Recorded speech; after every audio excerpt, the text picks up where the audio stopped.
Yeah, should restart the recording? Everybody's mics are on except Nicole. There you go. This big red light is really handy. I really like how you turn it on. You're just like, boom, no. Okay, staff, are you ready? Absolutely. So we're going to call the Talent City Council regular meeting of August 19th to order. Roll call, please. Councilor Perry Miller is absent. Councilor Martin, Here. Councilor Greider, Here. Councilor Medina, Here. Councilor Penamara, Here. Councilor Clay. Here. Mayor Airsled, you have a quorum. Thank you. I'm also here. Yes. So item number 2 on the agenda is additions, corrections to agenda and council recusals. Are there any additions or corrections? Seeing none. Any recusals? Hearing none. Item number 3 is recognitions, proclamations, and community announcements. Staff? Thank you, Mayor. A reminder that we are in we're still in extreme fire danger, which means there should be no mowing of dry grass at any time during the day. September 1, Cycle Oregon will be in town. They're going to have a water station at Old Town Park. On September 19th is the annual Fall Into Recycling event. That's the name for it this year from organized by Together for Talent. That'll be between 9 a.m. and 1 p.m. On the City Hall campus. Also on September 19th, 9 a.m. to noon is Bear Creek Stewardship Day. There will be activity at Lynn Newberry Park, including invasive removal, trash collection. Registration is encouraged, but not required. And there's information about both of those events and the survey that I'm about to mention on the city news. So if you go to the city website, lower right-hand corner of the homepage is the news button, and there are items with more details on the recycling event, the stewardship day, and also I don't think we have it up yet, but it will be the Greenway Recreation Survey. If we're double check. If it's not up there already, it is going to be in this month's flash, and that's related to the work that Talent Business Alliance has sponsored along with folks from Phoenix and the city to explore how the Greenway and bicycling and other things can attract more folks to the Phoenix town area. And there's a survey that's primarily focused around the way folks use and experience the Greenway and opportunities for improving that and enhancing that.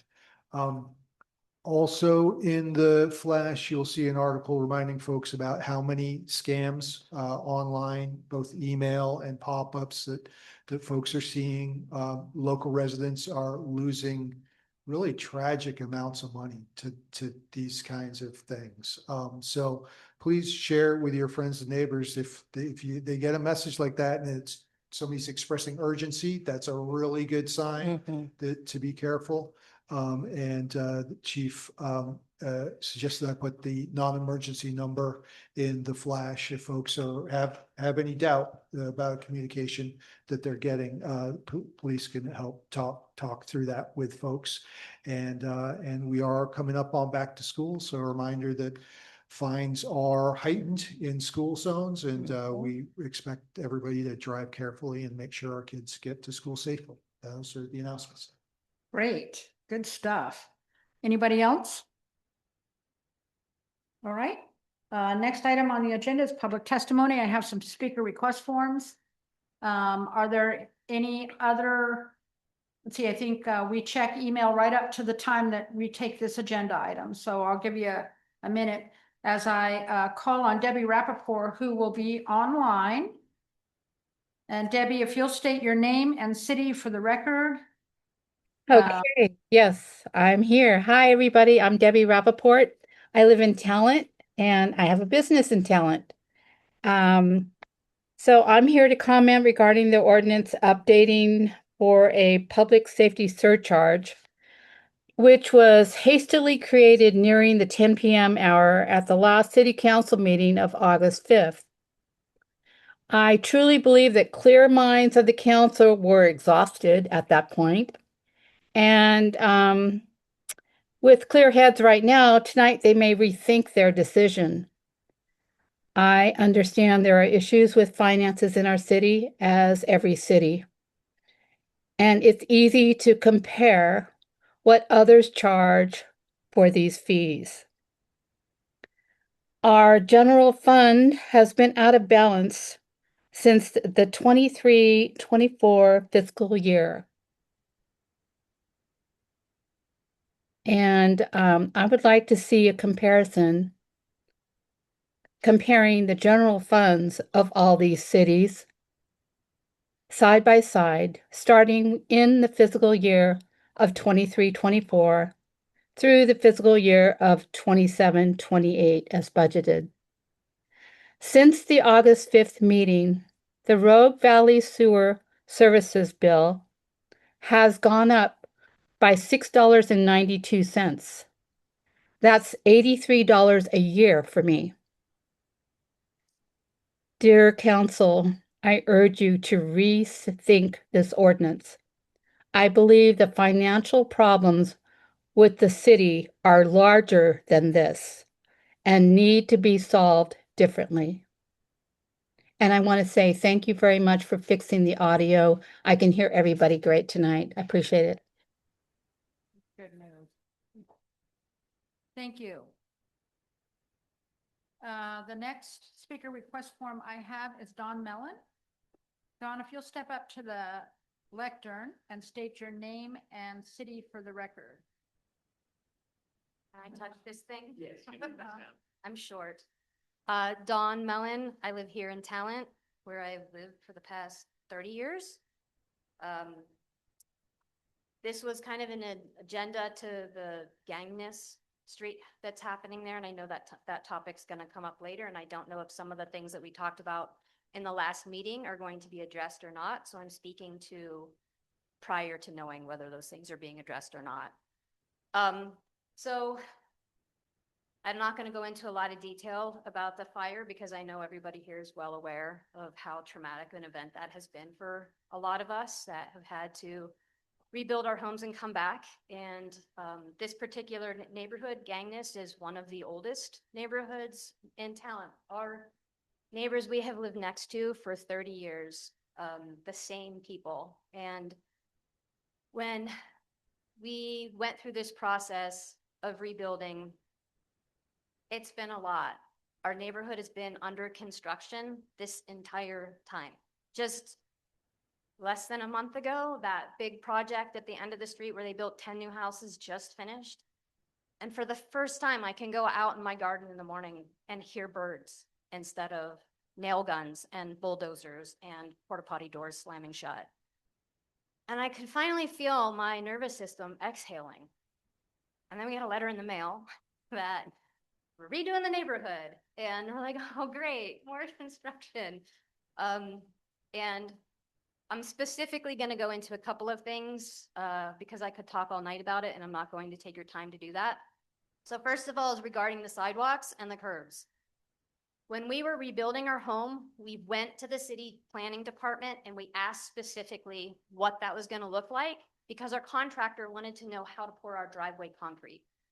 We were told explicitly by the city department we were not getting curbs and sidewalks. There was no budget for it. And by the way, you need to hardscape your easement.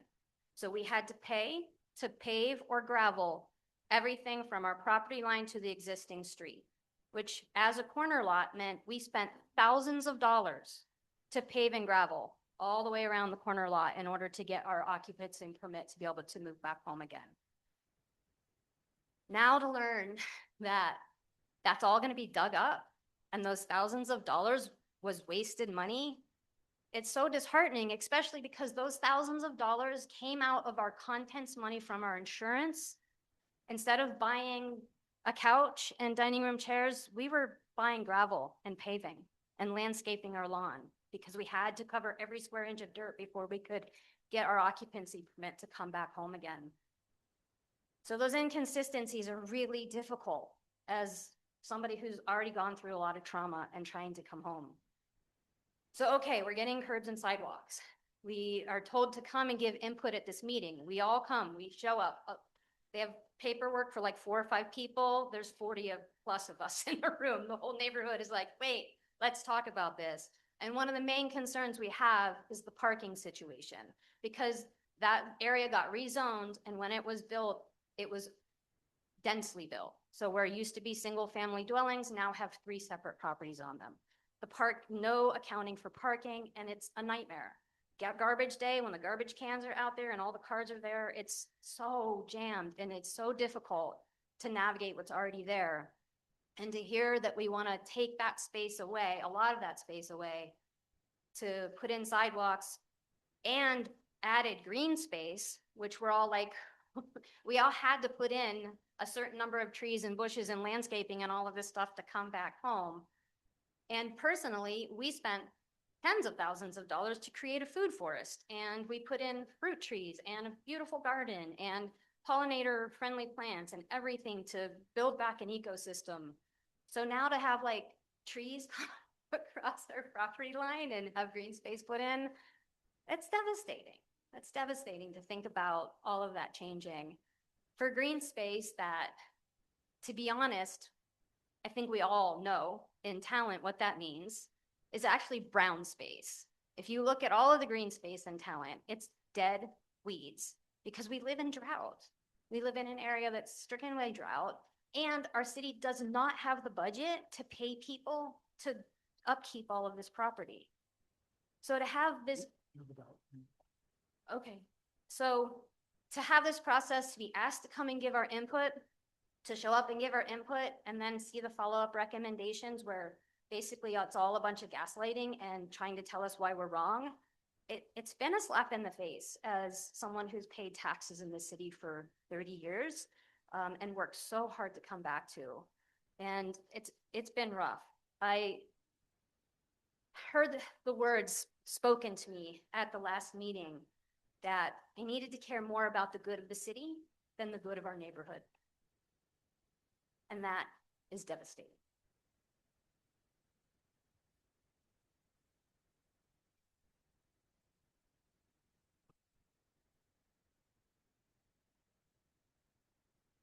The next speaker request form, well, the next name I have in this email stack is Linda Trenton.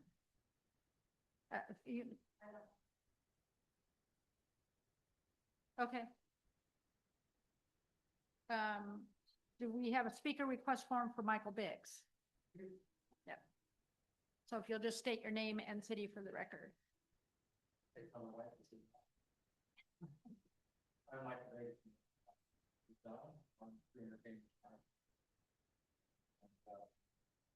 My wife is always right, better in what she said.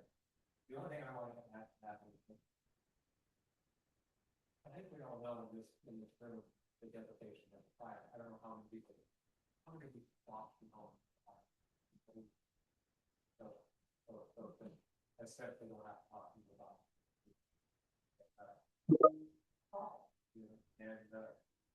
Sorry, Michael, would you tap the base? There you go. Oh, no, one more time. There you go. Your You're on. mic was Okay. on. You're Okay. Okay. I had a year of my life, almost 2 years of my life stole by that fire. And I think a lot of us who did it, we lost everything. You know, we got out of the house. I felt abandoned every step of the way during the process. We didn't know when to leave. We were saving the emergency warning system for some special day, I guess, when we had an emergency in Talent. So we didn't know when to leave. We left when Boring Bomber started getting close. We figured that was a bad sign. Trying to get rebuilt, getting the city to help us get permits. We had 1 year from the date of the fire to rebuild with the way our insurance policy worked. 365 days to rebuild a war zone, and it was awful. We couldn't get the city to help us. We couldn't get a planning commission person to be, I know everybody ran and it was a disaster, but we felt abandoned there. We had the resources to leave Talent and not come back. we wanted to come home. All we wanted to do was come back to this town. I love this town. And it was hard at every step of the way. And now we're to this new point. I'm absolutely am not opposed to progress. The sidewalks could look good, but the tying us into another street. I just want to come back to the home that I had, to the community, these people. That's my next door neighbor. That's my across the street neighbor. We're a community and we want to have that community back. Tying into the roundabout, I don't care what anybody says or what any study says. We know when that gate was open just for the gateway that it made a dramatic change to our neighborhood. It's going to make a dramatic change to our neighborhood. I know there's been some placating of us with adding the potential for putting, barriers up if necessary. I just would like it. It's just requesting that we don't do that, that we don't tie it in and make it pedestrian friendly and not car friendly through our neighborhood. I just want to come home. I want to have peace and I want to be heard. And I appreciate you for hearing me. That's all I have. Thank you. I think that is all of them. I'm just double checking because I don't want to miss anybody. Does that look like I got them all? Okay.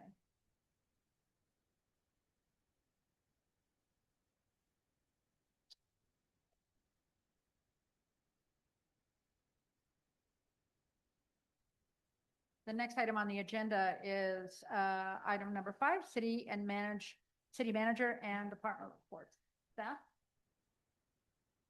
Thank you, Mayor, members of council. I want to share with you that I am planning on diving in deeper next time with you all on a possibility to improve the car charging infrastructure out here behind City Hall. I think I failed to alert you all that we were approached last October about the potential for this. Third party applied in order to do that. They were successful and received an award for up to or over $1 million. They are, but we're certainly not committed to accept it. But I wanted to share with you, they want to install 4 high-speed chargers that would really improve the charging infrastructure out here. So I'll just give you a heads up about that since I hadn't previously. Rick and I know there's a lot of interest. There has been a lot of interest in where we are with the TA4 discussions. Dave and Rick and I met with 2 representatives of the property owners today. They are really glad that the city is moving forward with studying the different potentials for bringing that property in to into the city. They brought forward that there's another bill passed in 2026 that may provide another avenue to produce housing there. So anyway, I guess the other thing I should share is the specific developer who's interested in doing affordable housing is no longer in discussions with them about bringing that property under contract. But they're still very interested in exploring how it might be possible to build housing up there. Can I ask a quick question? Of course. Is that in addition to TA5? Yes, that Yeah. is definitely, yes. Because we're So, still in discussions about we're still processing TA5 as well. yeah, Right, so okay. yes, the grant was originally focused just on TA5. Right. We've added TA4 to it, but yes, that project is finally getting started. We had some challenges getting the contracting through with DLCD in part because we changed it a little bit and added TA4, but that work's underway.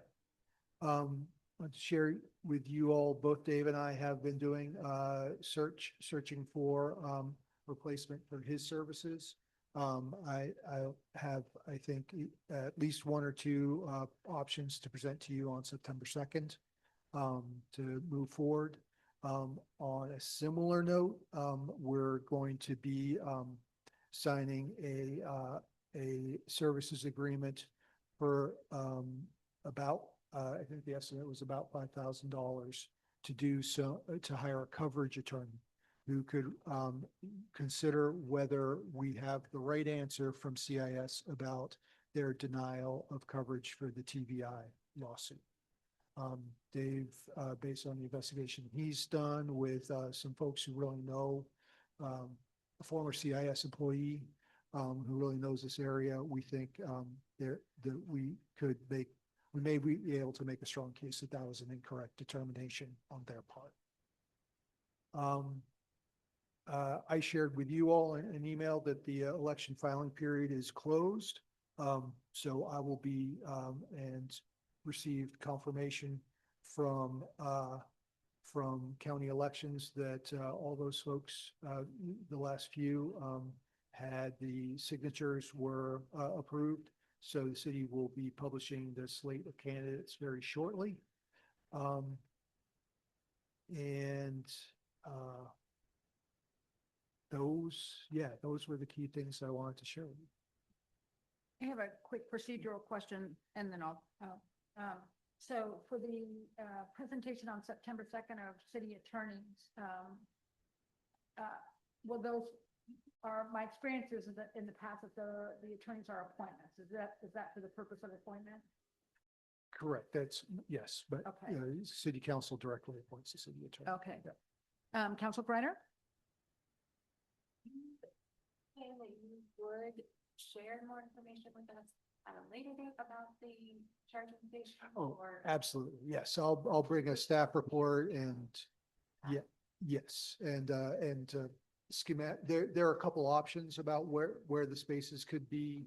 So that's one of the things I wanted from you all. Any other questions or comments? Councilor Penamara? Yeah, I was just trying to remember the charging stations again.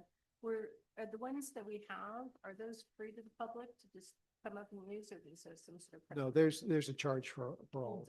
There's always a charge. Okay, so none of this is, even though there's a grant for it, it's just to build them. The electricity is still what the consumers will pay. Correct. Okay, thank you. Chief? Okay, very good. Good to see you, Chief. Item number 6 is the consent calendar. Are there any items on the consent calendar that anybody wishes to pull out for discussion? Seeing none, I'll entertain a motion. Counselor Collet. I move to approve the consent calendar. Second. We have a motion and a second to approve the consent calendar. Any discussion? All right, roll call, please. Councilor Martin, Councilor Greider, Councilor Medina, Yes. Councilor Penala, Yes. Councilor Collet, Yes. motion passes. Thank you, Alex. Next item on the agenda, item 7 is old business. Item 7A is the public safety surcharge increase proposal. Staff report? Thank you, Mayor, members of the council. I repeated the key items in the staff report related to the action that council took at the last meeting. And the ordinance there in your packet reflects the amendments that you all made to the ordinance such that the public safety surcharge would increase to $8 per month. That would first appear on the October 26 bill, and it would increase to $10.50 per month effective July of 2027, and that those increases would sunset in July 2028, given council's intent to seek other funding, i.e. Most likely an operating levy to substitute for those increases. I don't think there's a lot additional that staff has to present, but would welcome any questions. Any questions of staff? Any comments? Counselor Collet? Yeah, just on the timeline of working towards a levy, when would we start those discussions? And if our intent is to have that on the May 27 ballot, you know off the top of your head when we'd have to have that to the election office by? I suspect that the timeline is similar to the general election and the deadline's just about now. So it's, that'd be 2.5 months in advance. So, I think it's in January that we would need to have the materials to them. I think there's some additional steps in terms of, an opportunity for folks to, I believe, well, I shouldn't say anymore because I'm learning a lot. I think there may be an additional step where folks, where we have to publish the language of the measure for the public to consider. We should, those discussions need to be far advanced by the end of the calendar year. So I think we should probably re-engage, start engaging in them quite soon. Any other comments or questions? Counselor Penamara? Yeah, I had the opportunity to listen to most of the meeting on this, and I think even though it was late in the evening, there was a lot of thoughtful discussion.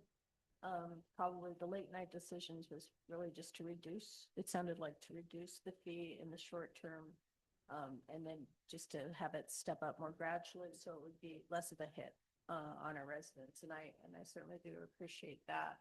I have a question. So the levy, am I right in thinking that it would have to be a 5-year levy? That's the maximum. That's the maximum. Okay, so it would be something that we would have to renew on a 5-year basis anyway. So that was just a question.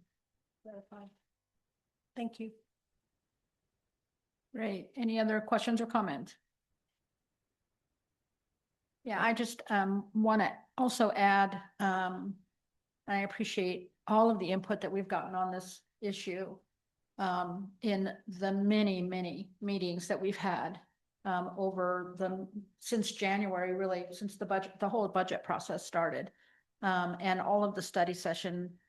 And I want to just repeat what I said at the last meeting. You guys did a tremendous job on this, and it was a heavy lift, and I'm really proud of this council for the amount of work that you put into this and the considerate and decision that was made. So with that, if there's no comments, I'll entertain a motion. Counselor Medina. I move to adopt by second reading ordinance 2026-013-0, sorry. The City of Talent ordains as follows. Section 1, Public Safety Surcharge. The public safety surcharge for all customers billed on a unit basis shall be $8 per month. Do I need to read all that? Okay, per month per unit effective September 19th, 2026, and $10.50 per unit effective July 1st, 2027. These increases are to be temporary until July 1st, 2028. Section 2, this ordinance will take effect on September 19th, 2026, pursuant to City Council introduction by a first reading on August 5th and approval by a second reading on August 19th, 2026. Second. We have a motion and a second to adopt by second reading ordinance 2026-013-0. The City of Talent ordains as follows. Section 1, Public Safety Surcharge. The public safety surcharge for all customers billed on a unit basis shall be $8 per month per unit effective September 19th, 2026, and $10.50 per unit effective July 1st, 2027. These increases are to be temporary until July 1st, 2028. Section 2, this ordinance will take effect on September 19th, 2026, pursuant to the City Council introduction by a first reading on August 5th and approval by a second reading on August 19th, 2026.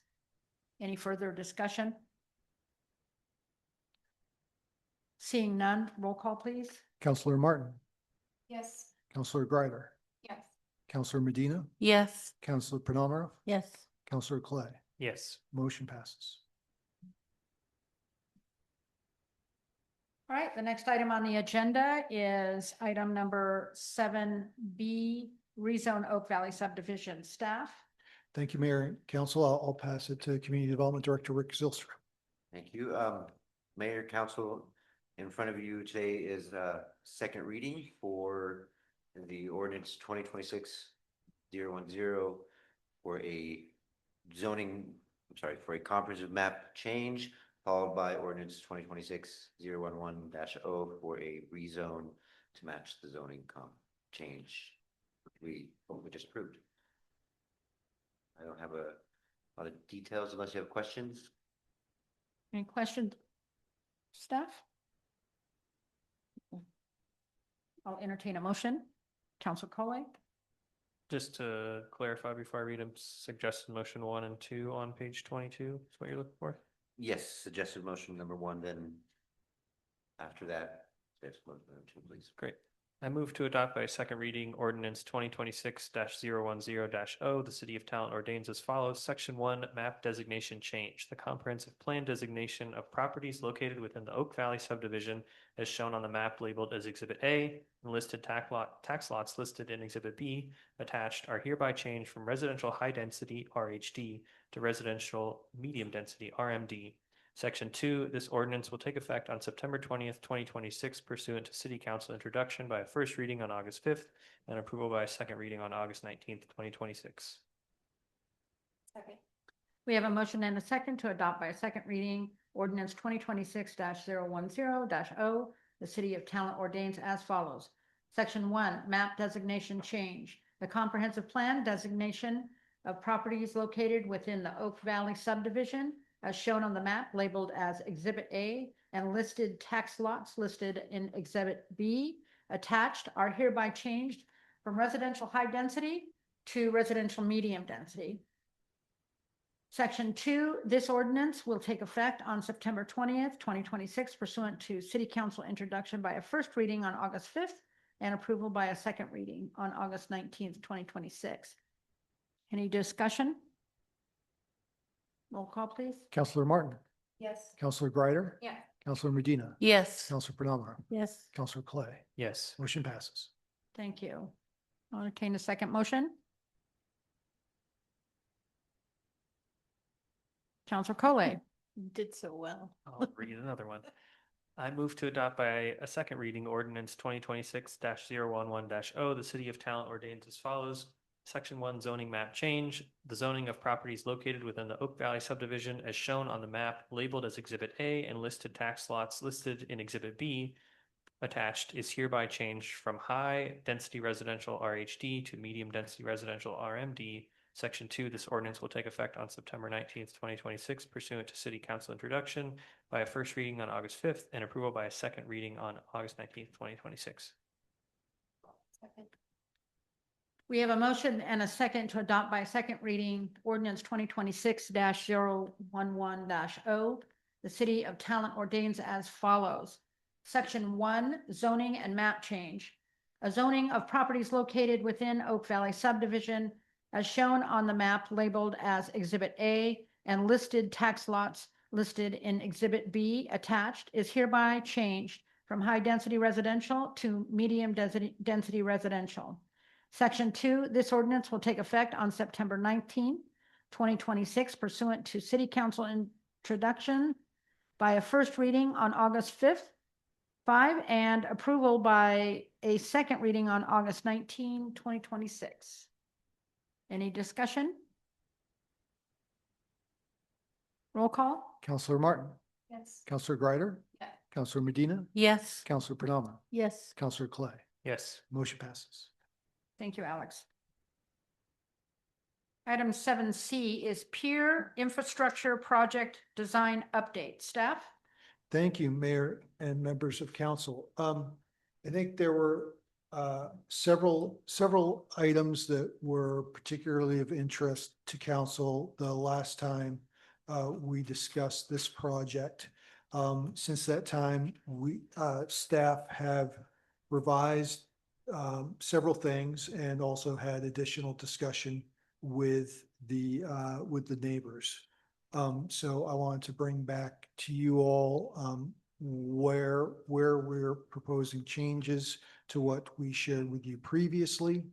I think I should, or I would like to acknowledge some of the public testimony that you all heard. I would acknowledge, as I did at the second meeting with the public, I don't think staff was as sensitive to the experience of that community has been through, through much of the city of Talent has been through as we could have been. And I apologize to that for that. I would also clarify, I think in part because of that, some of the things that I said could have been heard differently than I intended. For instance, the statement that the needs of the community as a whole were more important than the neighborhood. What I was attempting to express is that staff really needs to consider both, and while I acknowledge that it's important and reasonable and right in every way for the community and the neighbors to advocate for themselves, to help them understand why I wasn't simply agreeing to their request, because staff does have a responsibility to think about the larger community as well. I don't think that ends the discussion by any means, but so that's the responsibility that I'm now asking you to share and consider how we best balance those two things.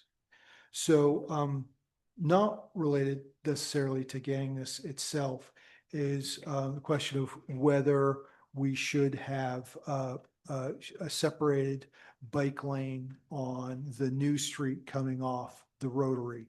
And I think it was particularly Councilor Perry Miller that requested for some additional analysis of that.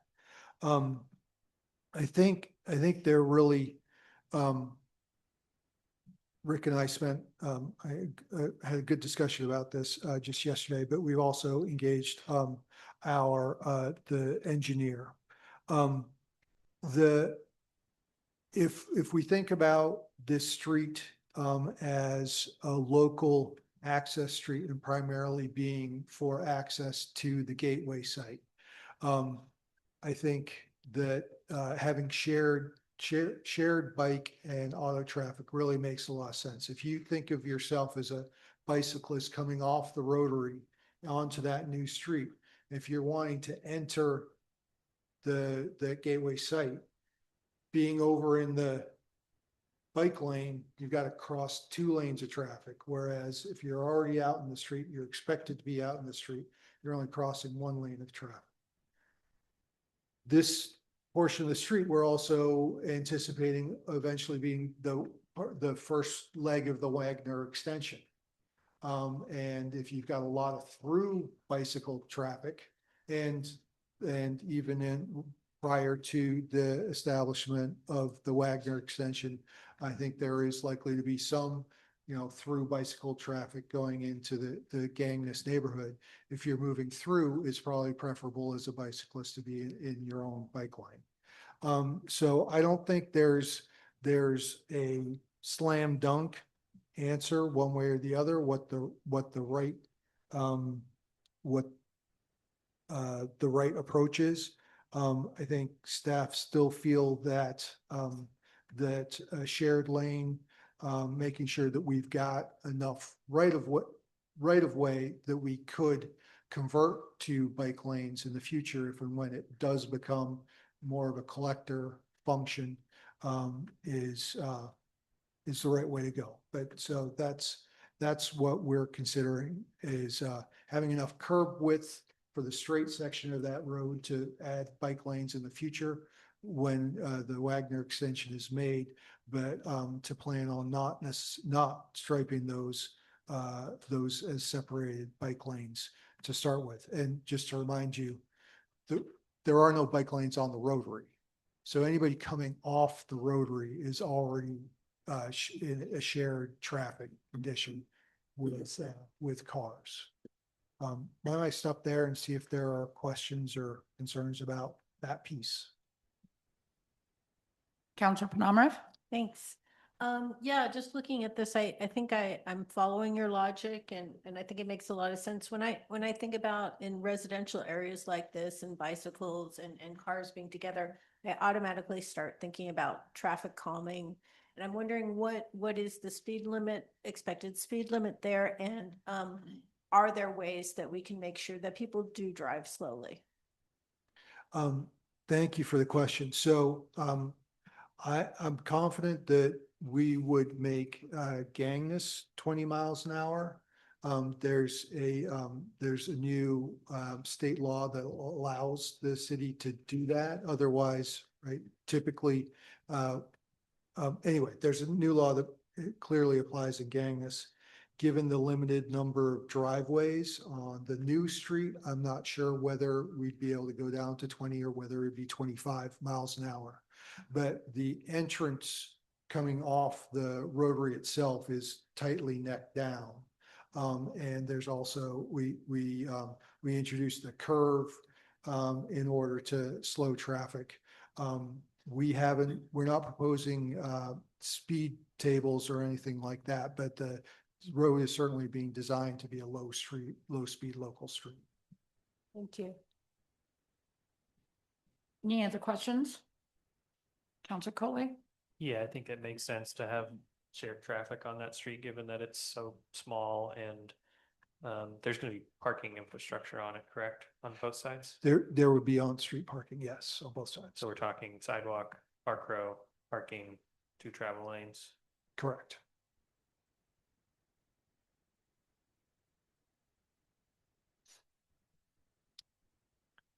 Was there any consideration about putting, designing in the kind of the stub off into the Wagner Creek extension? Yes, so and that's the next section of the staff report. So Oh, I'm happy to move on to that unless there are other questions on the bike facilities. So as we were talking with the design engineer, he was skeptical about our ability to predict the exact location of the curbs. And so I think what does make sense is putting in an extra manhole. And I've also, Charlie Hamilton was a local developer who attended both of the meetings.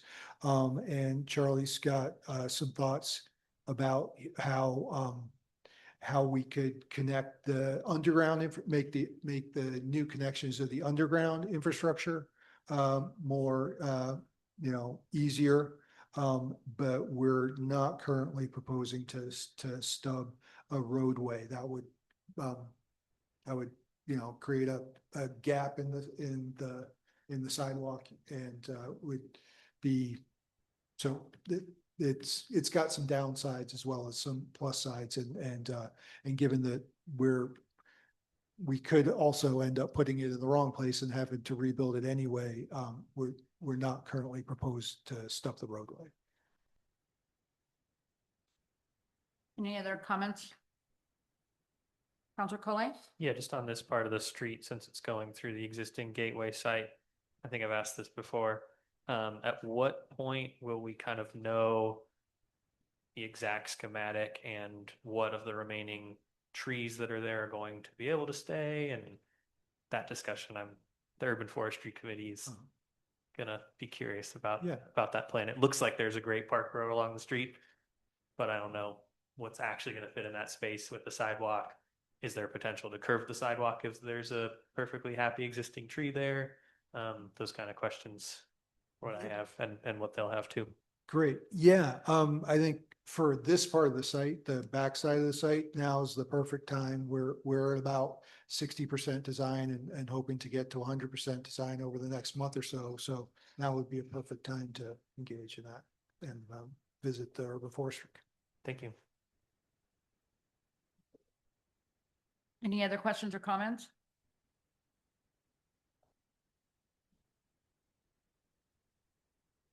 I get my comment just remains the same as it was the last time.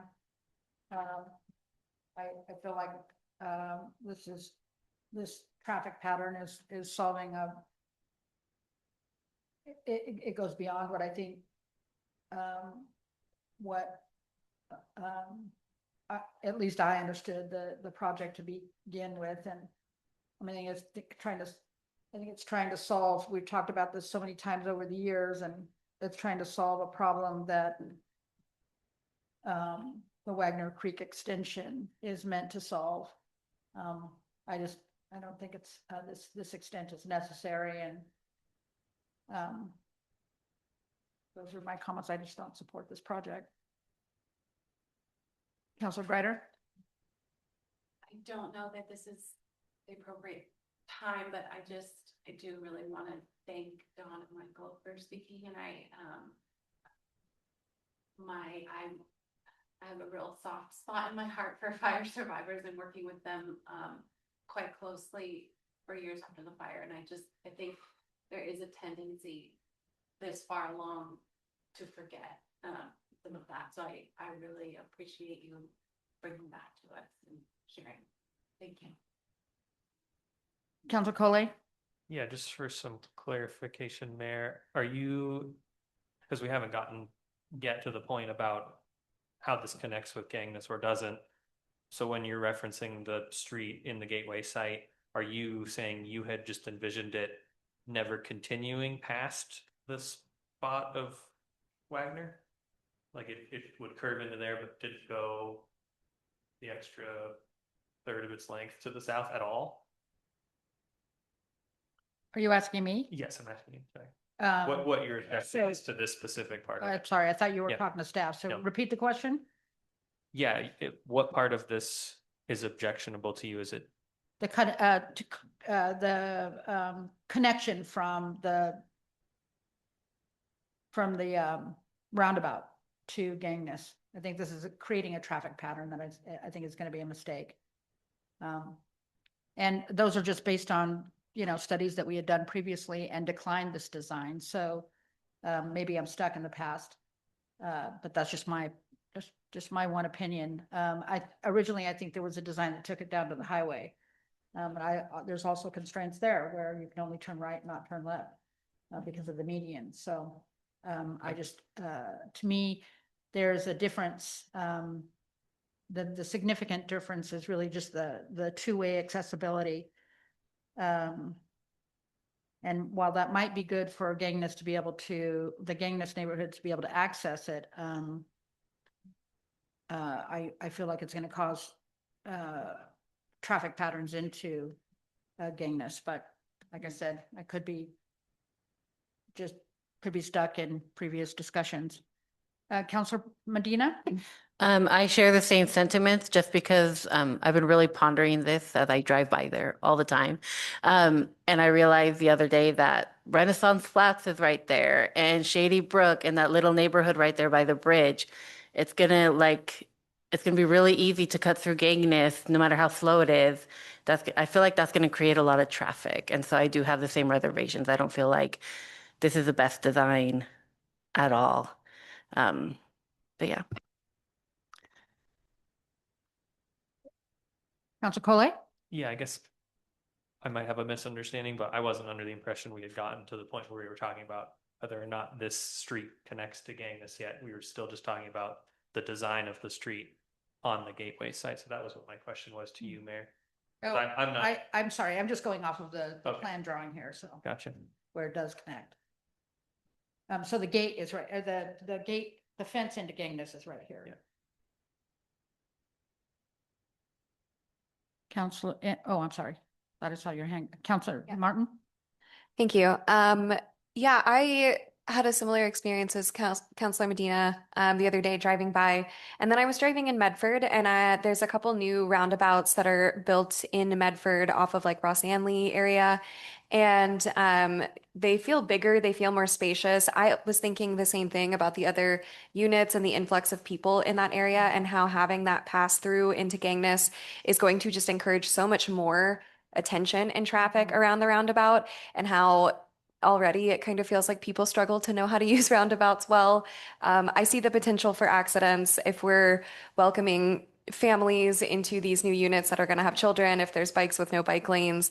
Yeah, it just feels like it could be a recipe for an accident, and the roundabout feels small for the amount of traffic that will be using it. Counselor Collet? Yeah, so as far as the interconnection part to Gangness, I live on a dead end street currently. I lived on a dead end street before I lived in my house. I grew up on a dead end street, so I totally understand people's feelings about not wanting that to change and changing the character of your neighborhood.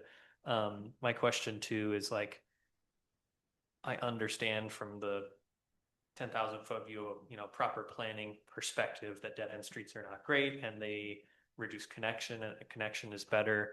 I don't know if this street though is the proper way to have that connection. I think moving forward with Wagner Street being a totally new development someday and a new endeavor will create that connection. But as people have mentioned, Gangness is incredibly crowded.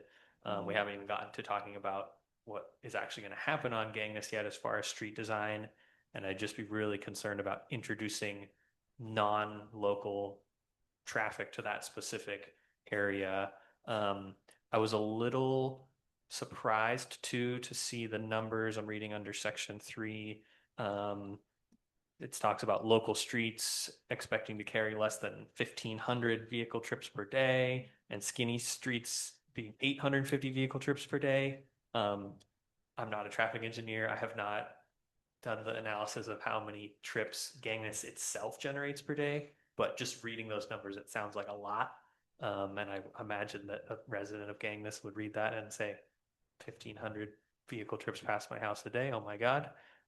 So I'm in favor of having it be a pedestrian only connection, and still built out, but have bollards and be closed off, and that be the way that it is. If someday there's some reason that it needs to be open and the community's for that, I think that makes sense. But yeah, I'm in favor of the pedestrian only connection.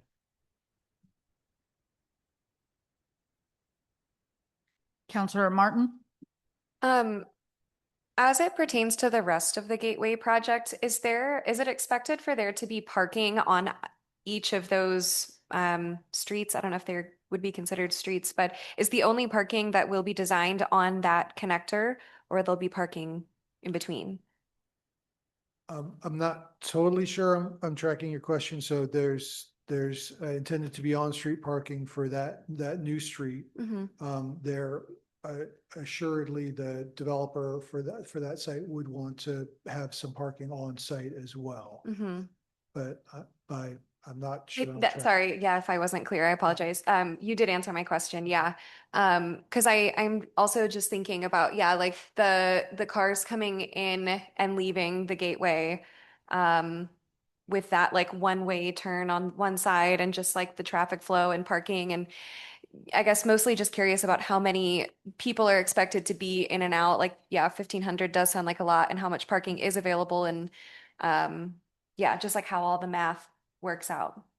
I'm just curious, just thinking out loud. But sure. So if I may, I don't I do want to share what's in the staff report and the staff that the logic that staff went through. I don't want it to appear that I'm trying to talk you out of something, but I do want to just share with you the thought process. So and for Councilor Martin, just so you're aware that I don't think there's any concern that the Gateway connection leads to more traffic on the roundabout. I think, in fact, the Gateway connection actually, if anything, results in less traffic on the roundabout. For folks, so for example, if you're at Renaissance Flats and you want to get on I-5, your choice is either to go up Talon Ave, down West Valley View, around the roundabout, and then to I-5.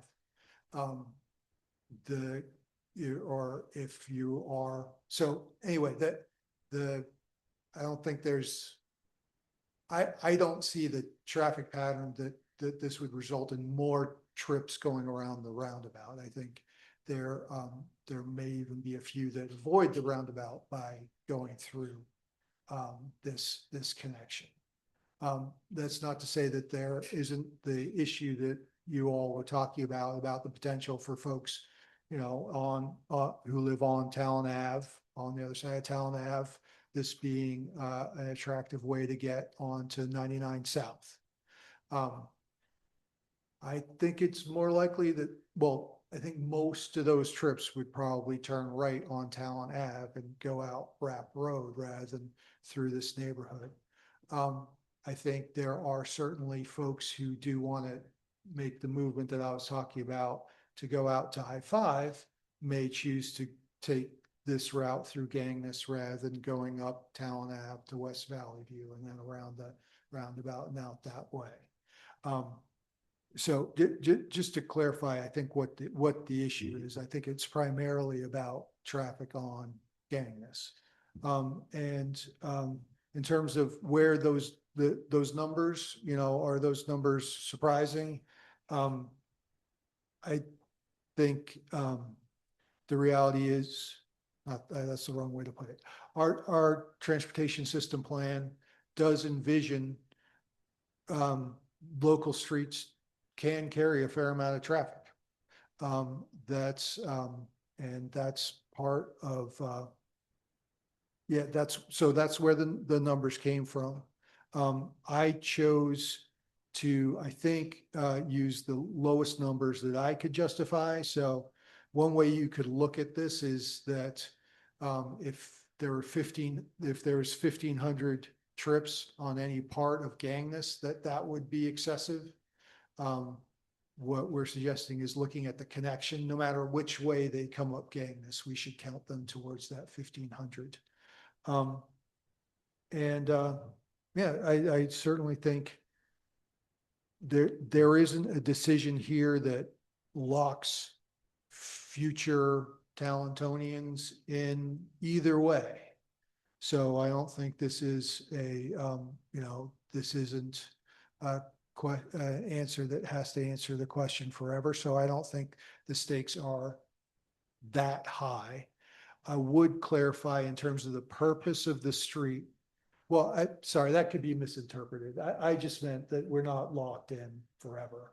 And so if whichever way you all decide, that decision could be reevaluated. Just to clarify the purpose here, right? And this new roadway is primarily being built to unlock the development of the Gateway site and potentially connect to Wagner in the future and to support development of the TID site in the future. That's the primary purpose of building the road. The project also has some other purposes, which were the part of the reason that Gangness was chosen, even when the thought that was we might be able to make the Wagner extension, and that's that we need to upsize a water line in Gangness, and that there's a lack of sidewalks. So in my mind, those are the primary project purposes. And then we're faced with, well, if we're going to do all that, do you make the connection or not? And I certainly think there are valid public policy arguments on both sides of that question. I'll share with you from a traffic engineering perspective, there's a pretty good argument to make the connection. I think the community has, reasons to fear that connection surely will increase traffic on that street. To what extent? I don't think anybody really knows, particularly once the Gateway site is developed. The community does have the experience of what it was like when the gate was opened prior to Gangness being redeveloped, and that street's going to be much less open than it is currently. There's going to be the design again will be for a low speed street. So I think speeds are going to be lowered on Gangness by this project. And also once the Gateway site develops, that connection becomes a lot less attractive. That's going to be a pretty congested area, which is what led staff to the idea that maybe build it so we can adjust and change. Thank you for the opportunity to just share what staff thoughts were. Yeah, welcome further discussion or direction.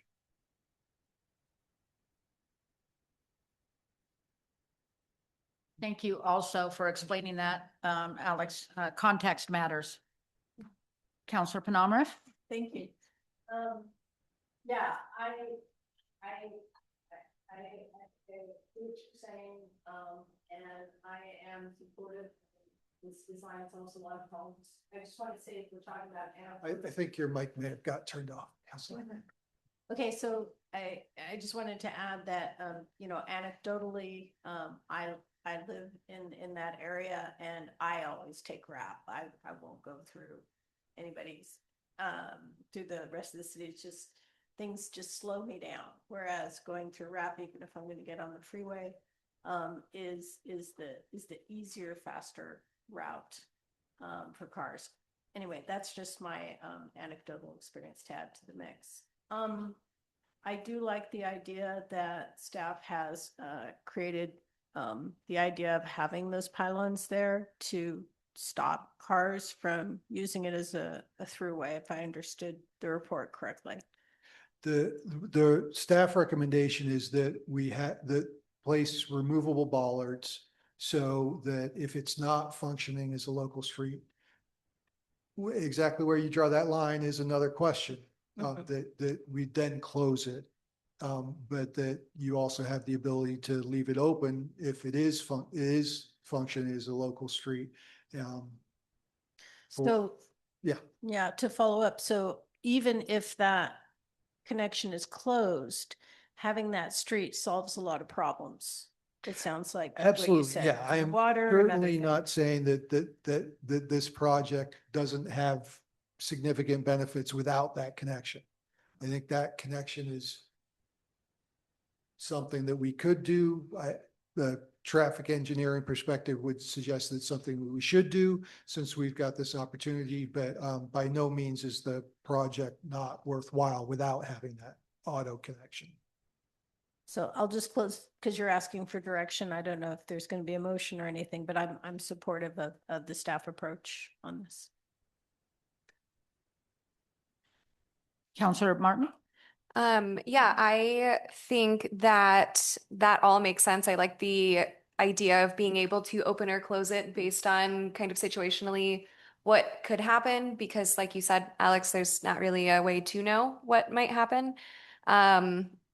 But I would support the opposite, I think, of initially closing it and building Gateway, moving forward with the project, seeing how the road structure functions as is and allowing pedestrian and bike traffic through the pylons. And if there's some sort of, traffic situation that does come to be, then that can be approached, because I think that could then solve kind of both problems of hearing the community members and their concerns and protecting the neighborhood that they live in, while also allowing traffic through the gateway and having options to change that based on the unknowns.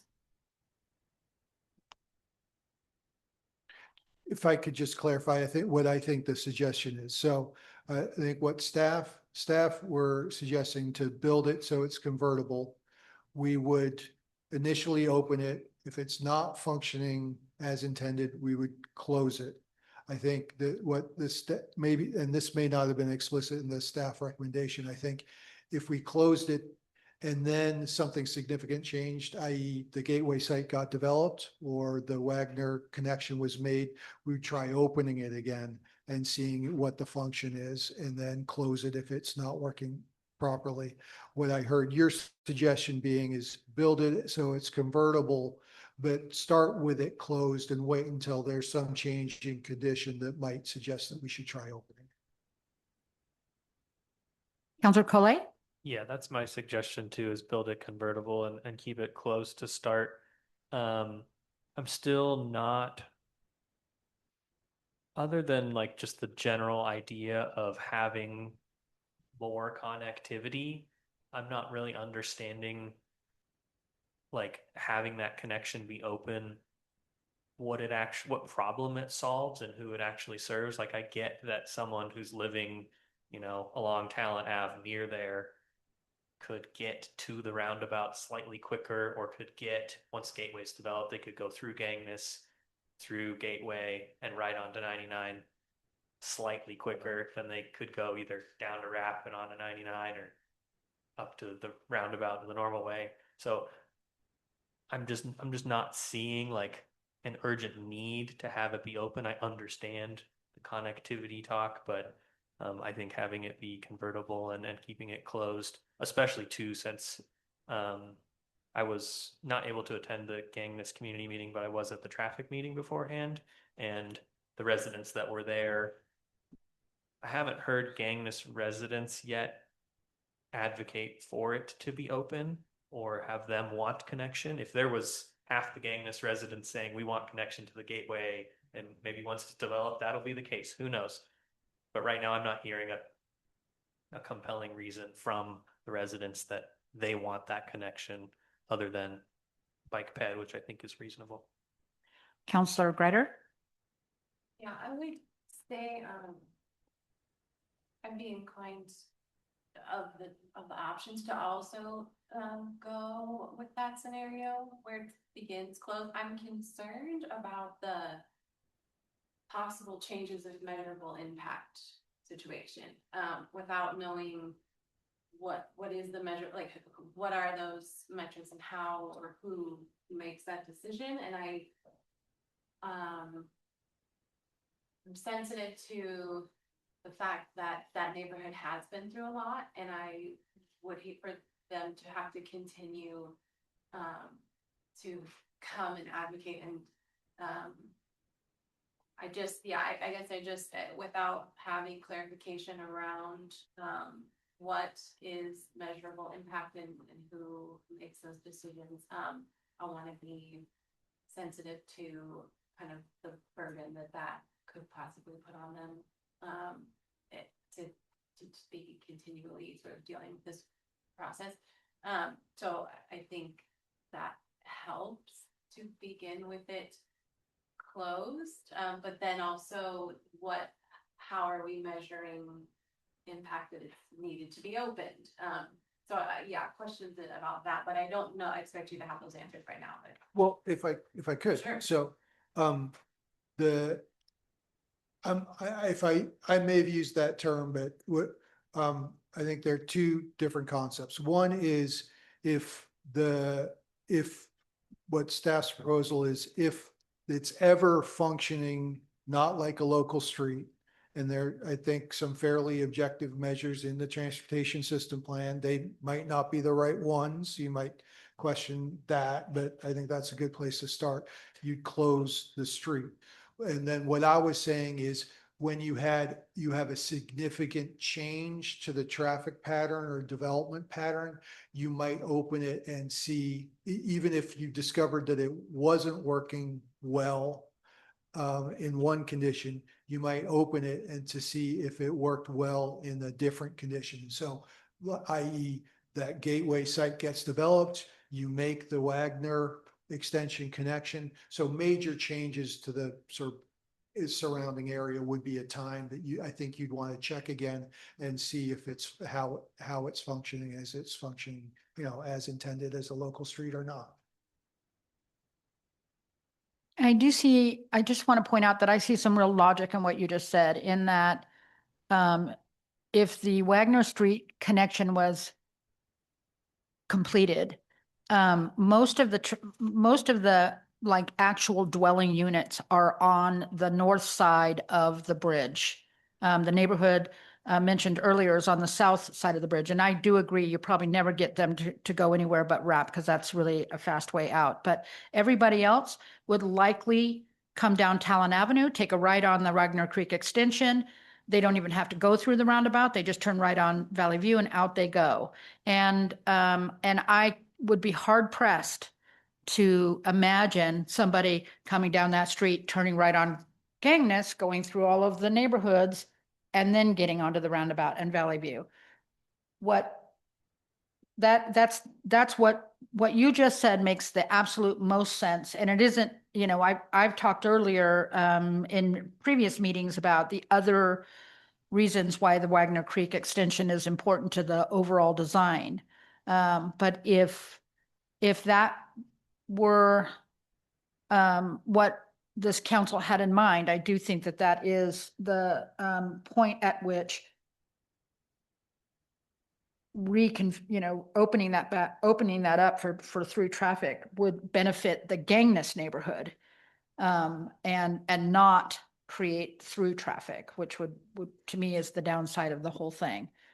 And I would be less inclined to just build a street through and put a couple bollards up. I'd be more inclined to make it a little more permanent that could be corrected once the Wagner Creek extension were completed, because it's already stubbed off of Gangness. So that would be the only modification I would say, but I do agree that that would be a big impact, and that most people coming out of those neighborhoods would use the Wagner Creek extension, not come through Gangness.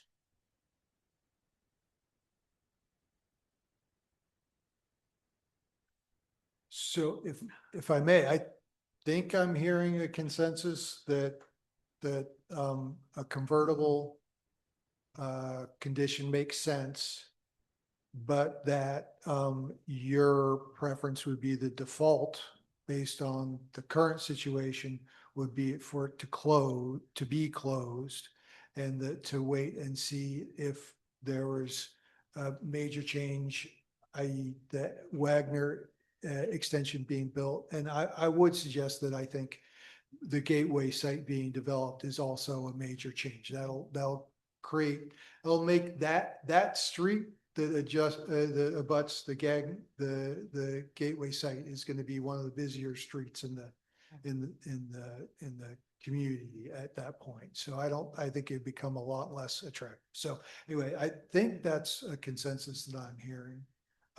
And I welcome a motion, or if that's an accurate description of what I'm being told, that we could just take that as direction. I'll entertain a motion. Councilor Penamara? Okay, I'll try. I move to adopt the staff approach with the modification that the default be for the connection to be closed until, I'm trying to remember your words, Alex, until a major A development, major change in the Until a major- local condition. until a major change in local conditions. And I won't remember. I think I've got it. Okay, great. Second. I have a motion and a second to adopt the staff approach with modification of making the default on the design to be closed. Did I get it all? Yeah, to close the connection To close the connection until until, a major development.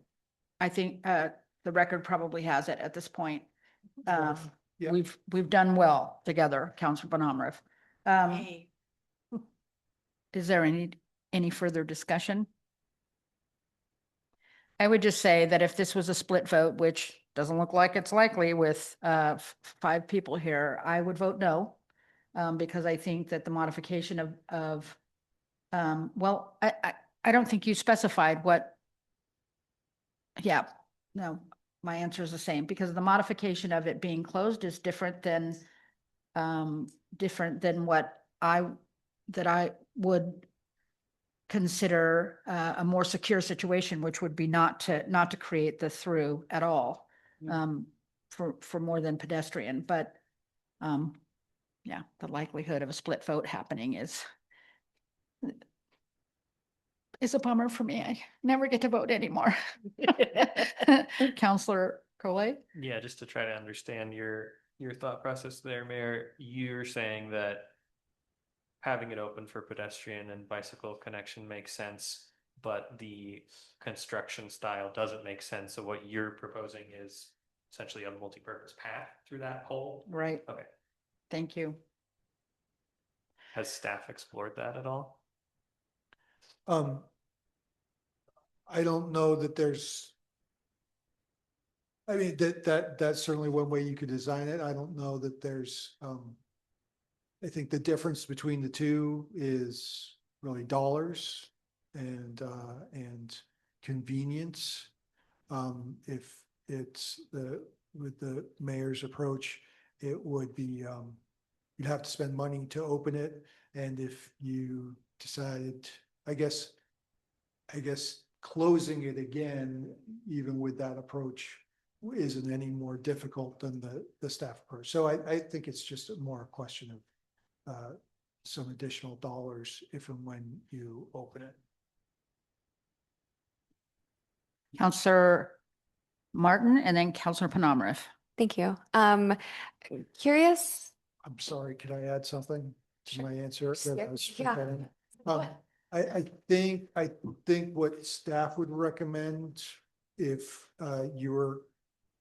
that's close to what the mayor's suggesting rather than what the mayor's suggesting would be a pretty tight neck down, but essentially mountable curbs.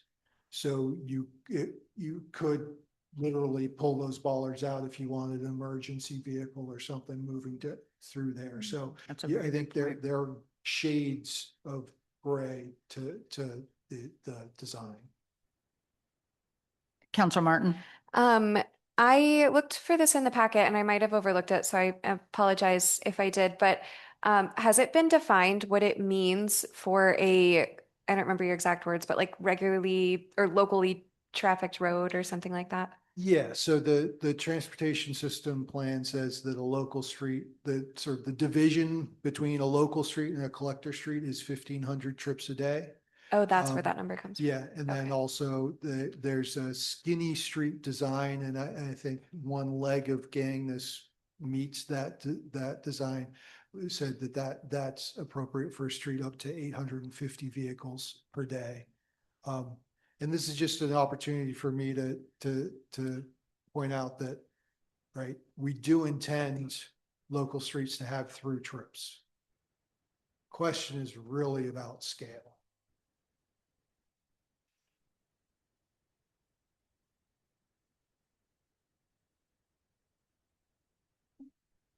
Counselor Penamarav. Well, I'm still at the point where I can't really understand what we're talking about. And I'm looking at this map and I'm wondering if we could get a map up here and maybe you could do something with some sort of magic mouse or something. And just to clarify, I want to understand what the mayor is proposing as far as do we call it a multimodal path if we don't allow cars? What's the one we don't allow cars on, but you have bikes and pedestrian? I do want to make it clear that I wasn't proposing anything. I was just really saying that I don't support the current design. But what I would say is that what Alex suggested just a few minutes ago about necking it down, putting bollards in so that it is just bicycle and pedestrian, but that so it could be converted for emergency access was pretty good. So the difference from my motion and what Alex had said is just necking it down? Is that? Counselor Collet? Yes. You have proposed the staff approach, but closing it off, which is basically build a thing that looks exactly like a street with curb gutter sidewalk. There's a picture of it on page 36, and it's got crosswalks in it and stuff and park rows, except it would have however many bollards you need in the middle of the street to prevent the vehicle from driving through it. The mayor is saying, don't build all that stuff, either neck it down or create a smaller connection that would still probably end up having to have bollards so a car couldn't drive through it, but it would, like, the design would actually look different instead of it being a street that in this case would be quite easy to open someday. Like all you would have to do is pull out the bollards. Counselor Greider? I'll just say just to put it out there that I am inclined to vote no on the motion because I do agree that it was a better option to start with it closed, but I do agree with the mayor, so I would like with, oh no. Counselor Collet? Yeah, I understand the interest in having it be smaller. Part of my thought with building it as is and just closing it with bollards is we have a grant to do this right now and we have the money right now. And if there were an opportunity to need to connect it someday, it would be quite easy and quite cheap. Versus this, you know, it would be another disruption and another construction project in the future and finding the funding to do that. So, yeah. Counselor Penamrev? Yeah, and I also want to understand, we talked about, I think you talked about water, utilities and all of that stuff. How does that play into this modified suggestion? Wouldn't impact it. There are new utilities connections running through that intersection, but that could be accomplished in any of the conditions we're talking. So I'm, hearing everyone, I'm open to amending the motion to address those concerns, but I think staff needs some sort of direction, right? Yes, I think, given that, well, you all could leave it in staff's hands to do our best interpretation of where I think you are. And so I think my default at this point would be to design it, to direct our engineer to draw it that with what I suggested that was something between the two. That it's essentially, it's clearly not for a connection for autos as constructed, but that could be pretty easily opened in an emergency and would be functional in an emergency. I'm happy to withdraw my motion. Or you can just amend your motion. You can just make an amendment. Can I amend it to say what Alex just said? Yep. You can But amend you it. have to say it. You, yeah, you can amend it to modify the design in, as As described by staff. So being recognized. Counselor Penamrev? Yeah, I move to amend my own motion to be modified per the description by staff just now. I agree with the amendment as I was the seconder. So we have a motion and a second to amend to modify the design as described by the city manager on the record. And I just want to just for the record, Karen, did you get that modification on the record? Okay, great. Or on the recording? Yep, we're good. Okay. Any discussion on the amendment? Roll call, please. Counselor Martin, Yes. Counselor Greider, Yes. Counselor Medina, Yes. Counselor Penamara, Yes. Counselor Collet. Yes. The amendment passes 5-0. Okay, back to the original motion. Any further discussion? Roll call. Counselor Martin? I'm sorry. Can you repeat? Yeah, so we're just back to the original motion. So in order for the amendment to take effect, we have to pass the original motion. I gotcha. Okay. Yes. Yeah. Thank you. Yep, sure. Counselor Greider, Yes. Counselor Medina, Yes. Counselor Penamara, Yes. Counselor Collet. Yes. Original motion passes as Okay. amended. Thank you, Alex. The next item on the agenda, Okay. Counselor Collet? I just want to, before we move on, are we going to discuss at all the design of Gangets itself? Because we've just been talking about a very small portion of this whole thing and just. Sure. I mean, which brings up one of the other points that was mentioned in the public testimony. I believe that the design of the street itself is to maintain as much on-street parking as possible. I would say in terms of the questions about landscaping, we certainly still have some details to work out. But I don't, to my mind, to my awareness, there aren't any remaining significant questions about the design of the street itself. A real quick, No, go ahead. one of the questions that occurred to me, and we don't need an answer right now.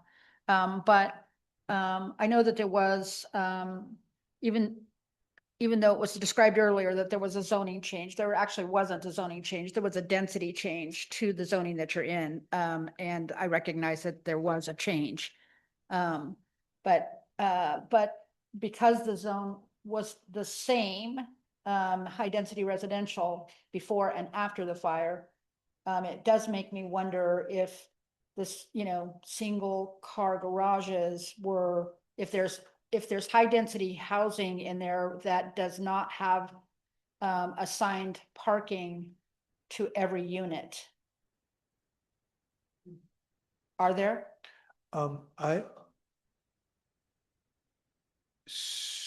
Yeah, and I don't know if there's one-to-one on the cluster. Like, are there, So, there are, we could say definitively, there are units that do not have 2 off-street parking spaces. or any, probably, right? Or, Well, I don't know that there are any units that have no off-street parking. well, when we're talking about units, not properties, so if somebody has an ADU and they have parking for the house, but not the ADU, that would be, I'm talking in terms of units. Clarify the question. You were asking if there's units that have no off-street parking. I'm asking if there are units that have no off-street parking. That's correct. And yeah. I don't believe there are any that have 0. I just want to make sure that what I mean by units is if there's a house and an ADU, that's 2 units. Yes, I understand. It's possible, I think under our zoning, you could build an ADU without any off-street parking, but I'm not Agreed. aware that there are any. You can, I agree with all of that. I'm just asking, it is a concern if if the high density that went in there, only half of it built off-street parking as part of their development, and the other half doesn't have any parking on their development. That does create a higher demand for off-street parking. I just don't know in that neighborhood what actual impact of what percentage of units don't have any parking at all. And so what I'm saying is I don't believe there may be one or two ADUs that do not have any off-street parking. I haven't done that analysis, but there are a very small proportion that have no off-street parking. That I appreciate that. And for me, that helps informs the decision. Whereas you look at Cameron Springs, where I think they added, a significant number of units without any additional parking. If it's not a high number, I think that informs some of our discussion, but I don't need an exact number. Councilor Coley? Yeah, just to clarify, Alex, as with like the majority of the rest of park roads and sidewalks and street trees on the city, aside from the small number that are in like the downtown central area, that landscaping would be the responsibility of the adjacent property owner, correct?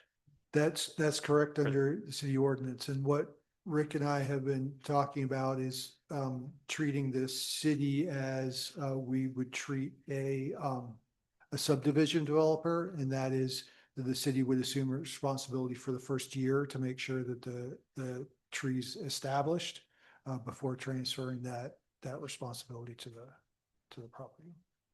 That's pretty generous. Councilor Coley? Just to follow up to that makes sense.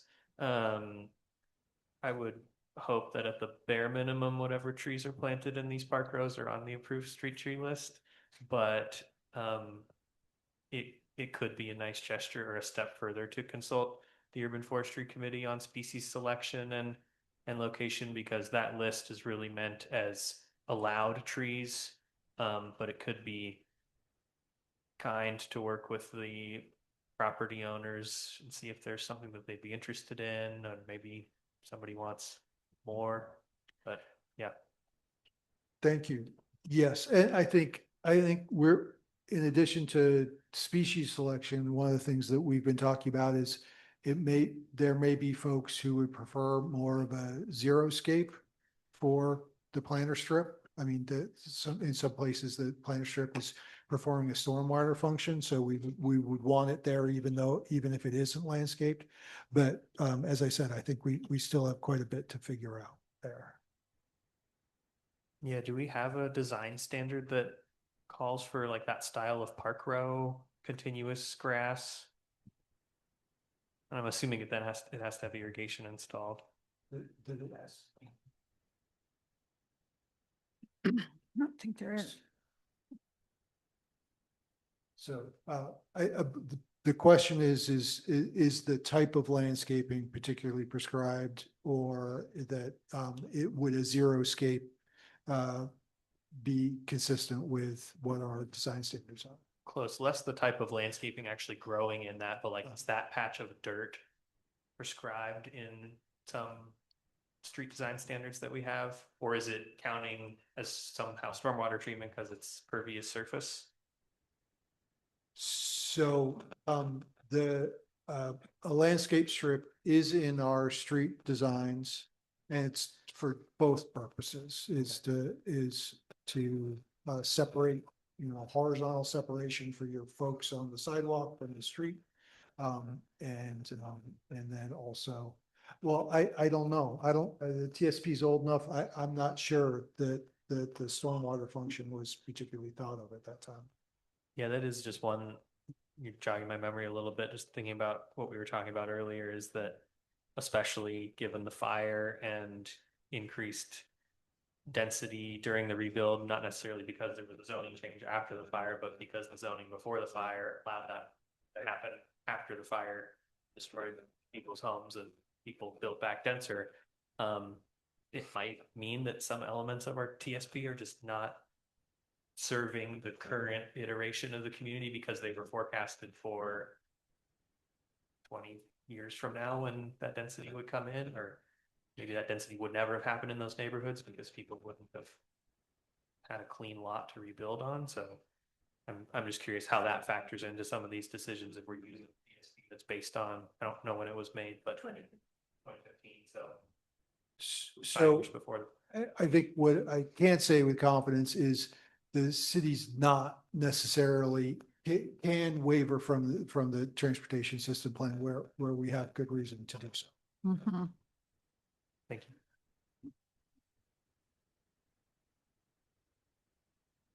All right. I guess I just want to finish a comment I made earlier, and then I do want to move us on if we can, just because we have an hour left and a little over an hour left. And we have an executive session tonight too. And that is my comments about the parking and wanting to know like what units have, how many units there might be in that neighborhood without off-street parking as a means of informing the type of off-street parking, on-street parking that we design, whether it's bump outs or all on one side of the street. I think it's important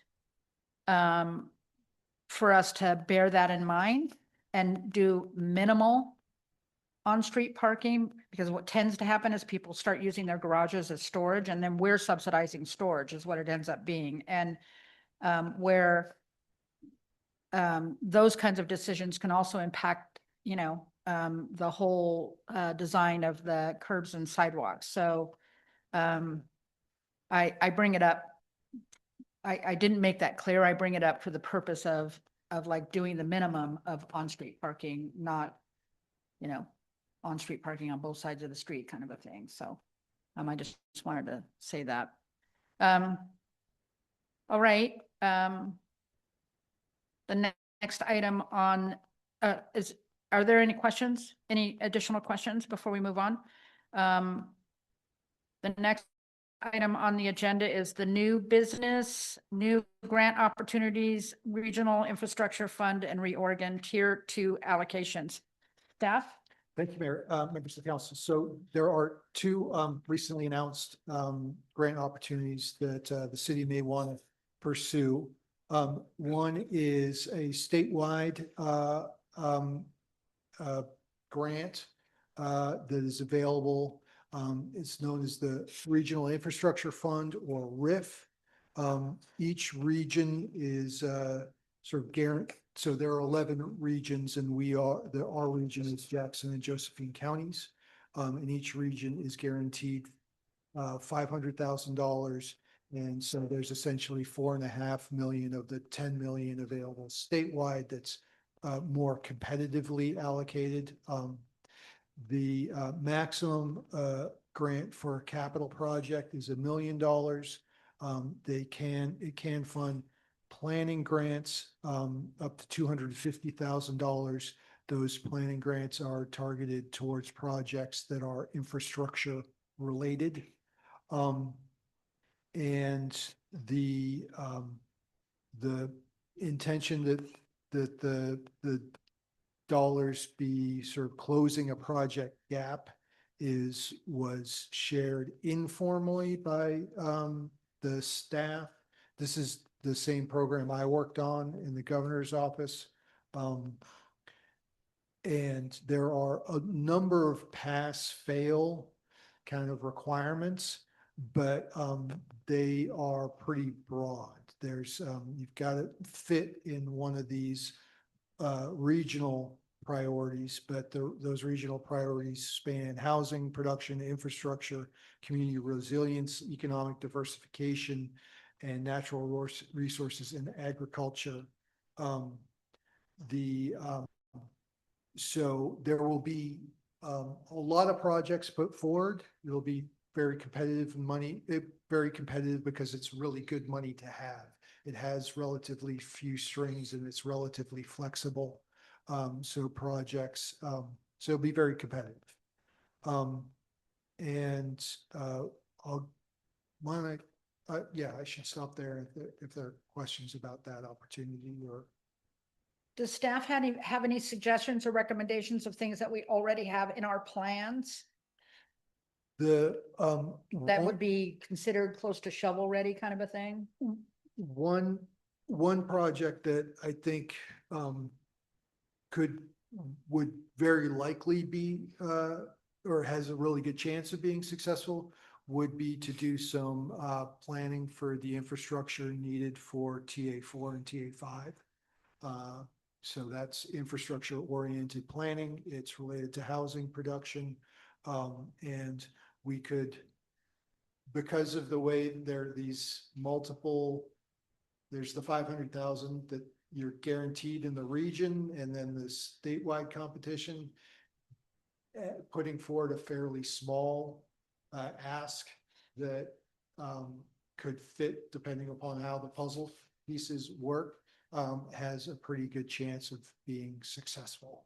In terms of capital requests, I'm struggling to think of one that really meets the goals that we could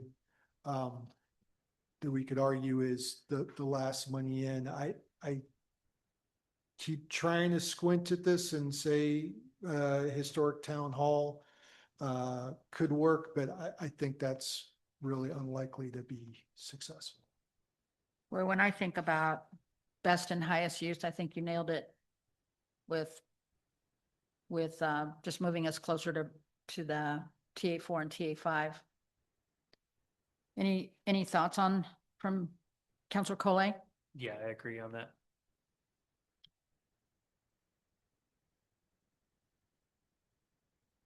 That just seems like the greatest impact to our community. Oh, are you raising your hand down there? Yeah, sorry. Counselor, this way. Well, I'm looking for, Just do this. not the palm down. Okay. Items for discussion. Those are the 4 ideas that you had, and I'm not seeing TA4, TA5 in there. And that is, yeah, there's something else that Rick and I thought of as we were chatting about this week. Was what? The TA4, TA5 infrastructure planning.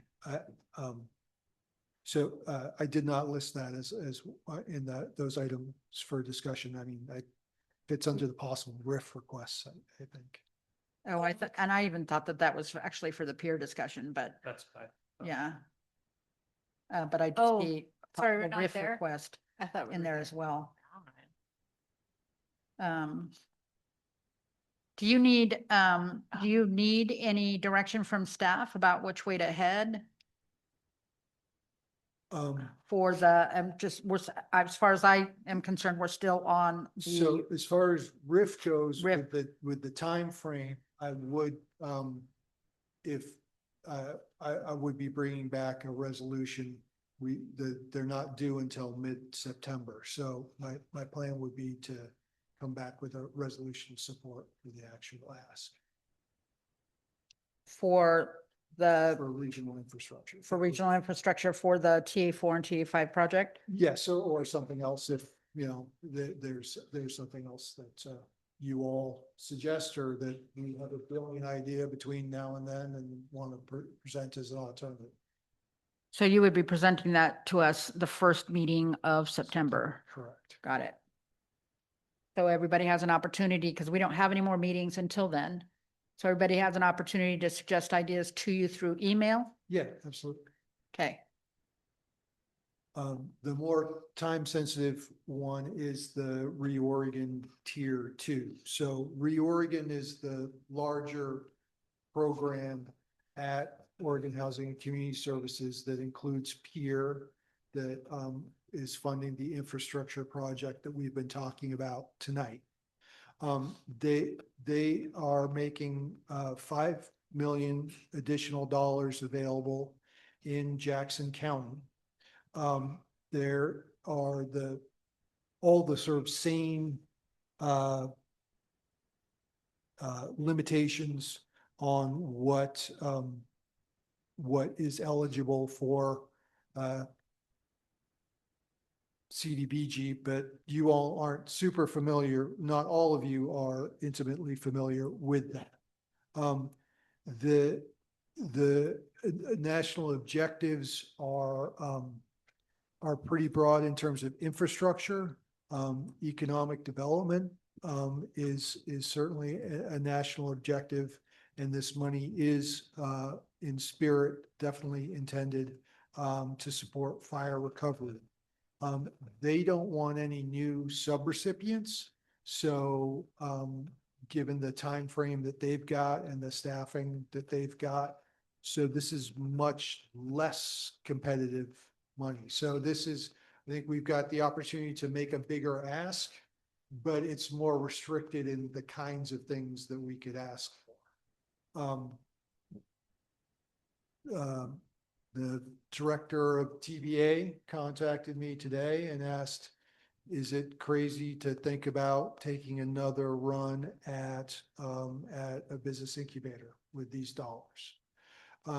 My response was, one, I think it would be tough if there's a big ask from Housing Authority of Jackson County to fill a hole in their housing project. So as I was saying, this money is part of the larger pot, not just PEER. I was able to talk to Ryan Hansen there today. They are not anticipating making an ask for these dollars.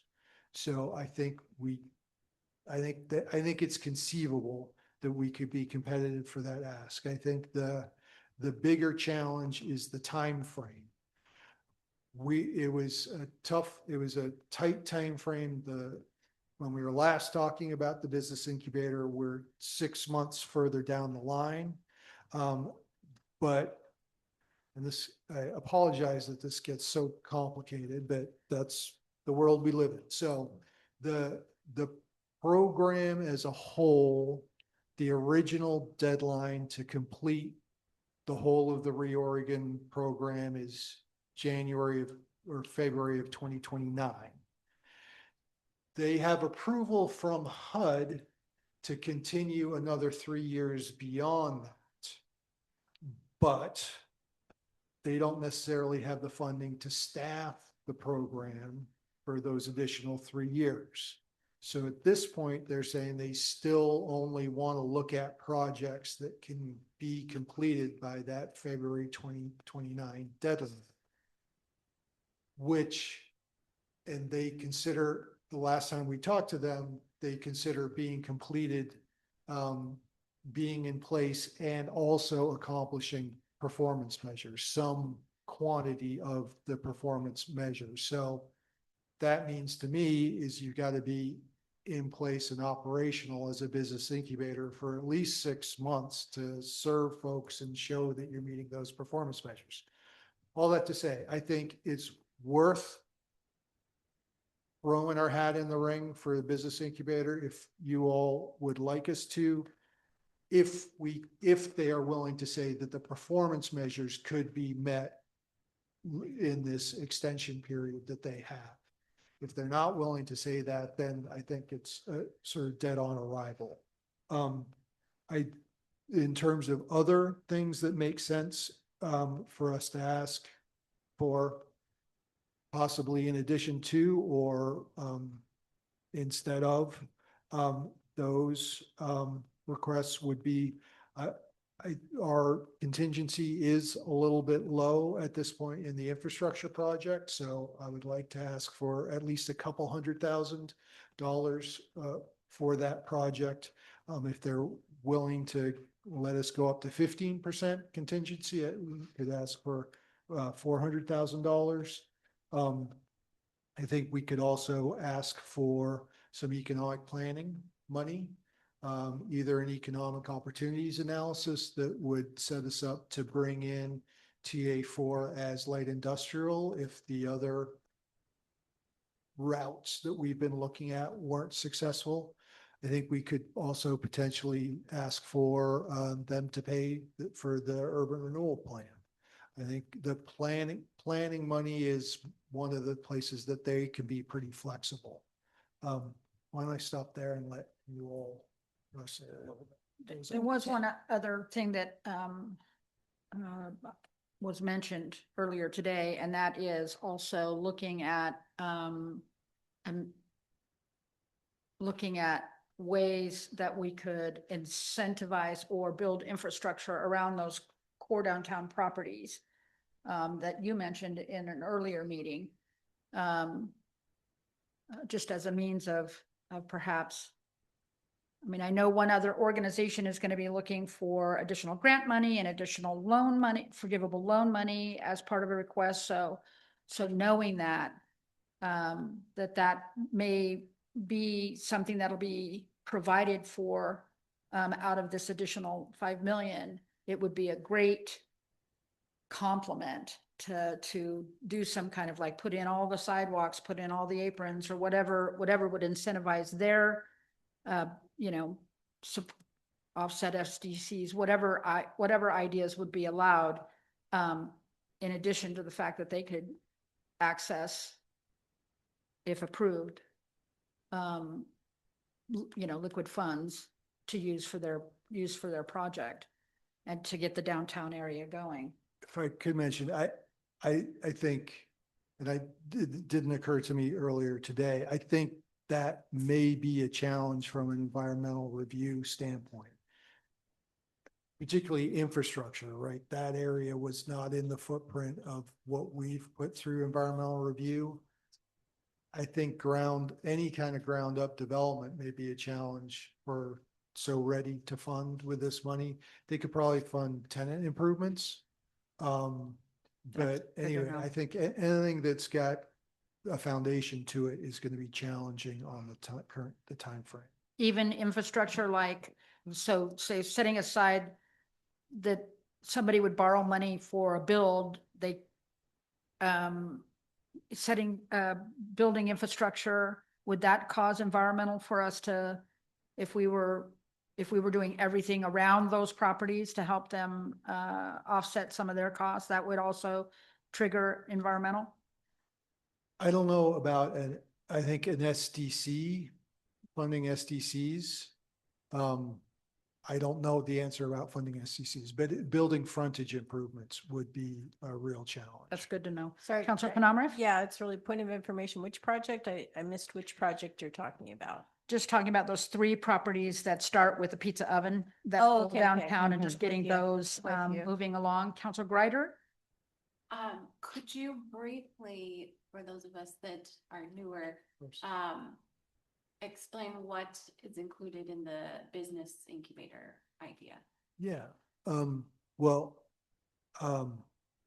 yes, so the basic, there's several facets to it. It includes a commercial kitchen that could serve businesses that were being incubated, but it could also serve as an educational function for others. There would be space to actually house businesses that were being incubated. And then part of the concept is also a market where both businesses that were being incubated and other businesses in the area could sell both prepared goods and artisanal product, and a cafe potentially as, well, not potentially, as part of the concept that that marketplace would also have a cafe. Is there a location? Yes, on the Gateway site on the West Valley View frontage. We have told Edlin and Co. that we were not moving forward with that. But I think that's one benefit to, we need to renegotiate our exclusive negotiation agreement. And he's also presenting a pretty different setup to us. So I don't think that's a barrier. If I can just add, the approach that was originally taken was that the city, as part of the Gateway project, would actually build and partner as a public-private partnership for low barrier business incubation and then end up owning the asset. And Mayor, if I could remind you, you may want to make a potential conflict declaration. Yes. There is not a, let's see, I'm declaring a potential conflict of interest. You think it's a potential conflict of interest because I would say it could be, yes. Yeah. Potential. Yeah, for the abundance of caution, I am declaring a potential conflict of interest as I am an employee of Talent Business Alliance. But this doesn't also necessarily mean that based on where the process was, the city was receiving applications for the incubator at that time. So, and the TBA had not submitted theirs, chose not to submit it. So just as an abundance of caution, I'm declaring that. Thank you, Alex. Counselor Penamara. Thank you. Just 2 things, a comment about the incubator hub. To me, it was a very well thought out idea and presentation and concept that I would definitely support. If this seemed like there would be a good chance of us getting the money for that. I'm also drawn to, under items of discussion, the idea of it supporting a TID relocation. And all of these things I have, a list of all these lovely things that I think would be great, but I really want us to be strategic, and if we can apply for more than one thing, right? So I don't want my comments to be, to push us to apply for something that we might not get versus something we have more of a chance of getting. I just wanted to put that caveat because I don't have a sense of that. But yeah, can you tell us, what do you think about the TID relocation? I think if we had an existing building, that would have a shot. The environmental review piece of it, I think makes it complicated given that we don't have an existing building. But yeah. I do want to clarify, follow up on your comment, just to say with my city hat on. if there was ever, if it was mutually exclusive and there was a chance to move TID, in my opinion, that is the single most important thing we could do for our city. Counselor Collet? Agreed. But I have another question, Alex. The 450,000 mentioned here, or potentially less for contingency, are we expecting to spend that? And if we were awarded that and didn't spend it, I'm assuming it would magically disappear back into the ether? I'm not, yeah, that's a great question that I should ask OHCS as well. Given that they've got this 3-year extension, I suspect strongly that they would figure out a way to program it. So like if we got that contingency and the project came in surprisingly under budget, they could probably or potentially have us spend it on that same site as additional infrastructure or different infrastructure, or you're saying there could be a possibility to use it somewhere else, with the caveat that it sounds like building anything from the ground up physical that isn't on an existing project is going to be virtually impossible. Yeah, I wouldn't want to speculate on exactly how or where they would allow who to spend that money, but I don't think it would go back to the federal government, is all I'm saying. Yeah. But it could certainly be lost to us. My goal being,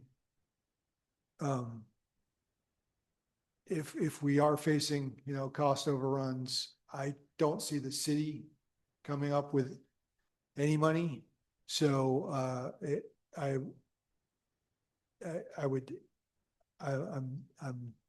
anything that I could do to avoid having to face the difficult question about cutting something out of that project, I want to maximize. To me, just to follow up on that, I think that's like the easiest ask because it's a project we already have going and it's the most financially prudent one. I don't think that precludes us though from applying for something else, right? Absolutely not. And if the business incubator were a possibility, would we be applying for that? Would another entity be applying for it? Would it be a co-application?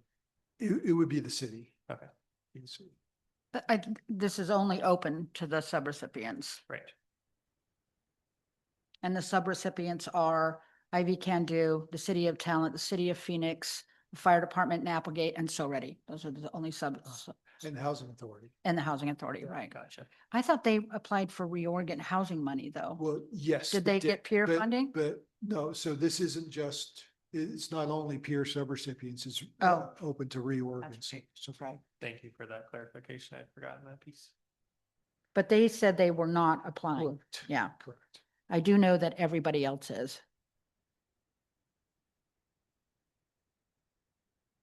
Any other questions or comments? So this application is due August 28th. I will not editorialize on that deadline, but unless you all direct me otherwise, I think I will explore whether there's flexibility on the deadline to pursue an incubator request. I suspect the amount of information they're asking for is fairly limited at this point. I think if they're open to that and serious about it, we certainly have an opportunity to discuss it more. If they are not willing to consider that, I think we would apply for the additional contingency money for peer under any scenario. And also very likely make a economic development planning request. Counselor Collet? Have you heard if they're going to reconvene the regional committee to? They are recommend? not going to do that. Yeah. Okay, any other questions or comments? And I would imagine the same is true. If there's any ideas that anybody would have, they could email it to you. Just knowing that he's got to have that 2-pager in by the 28th rather than the middle of September like the other one. So really shorter deadline. Is that right? Correct. Alex, can I just Yes. offer you up that Yes, way please. without Yeah, checking in with you? Okay. good ideas from any source are welcome. The next item on the agenda is 8.B. This is this new format with letters is, We could, yeah. It doesn't roll easily off. 8.B is the League of Oregon Cities Legislative Priorities. Staff? thank you, Mayor and members of council. I will be, so I think my only goal tonight is to really introduce this question. So the League of Oregon Cities, I gave you a very large document that they invite their membership to vote on what should be the LOC priorities overall for the legislative session. And they're asking each city to nominate up to 5 topics. And they could all be from the same subcategory, or so just 5 topics regardless of category. I know our city attorney was rather excited about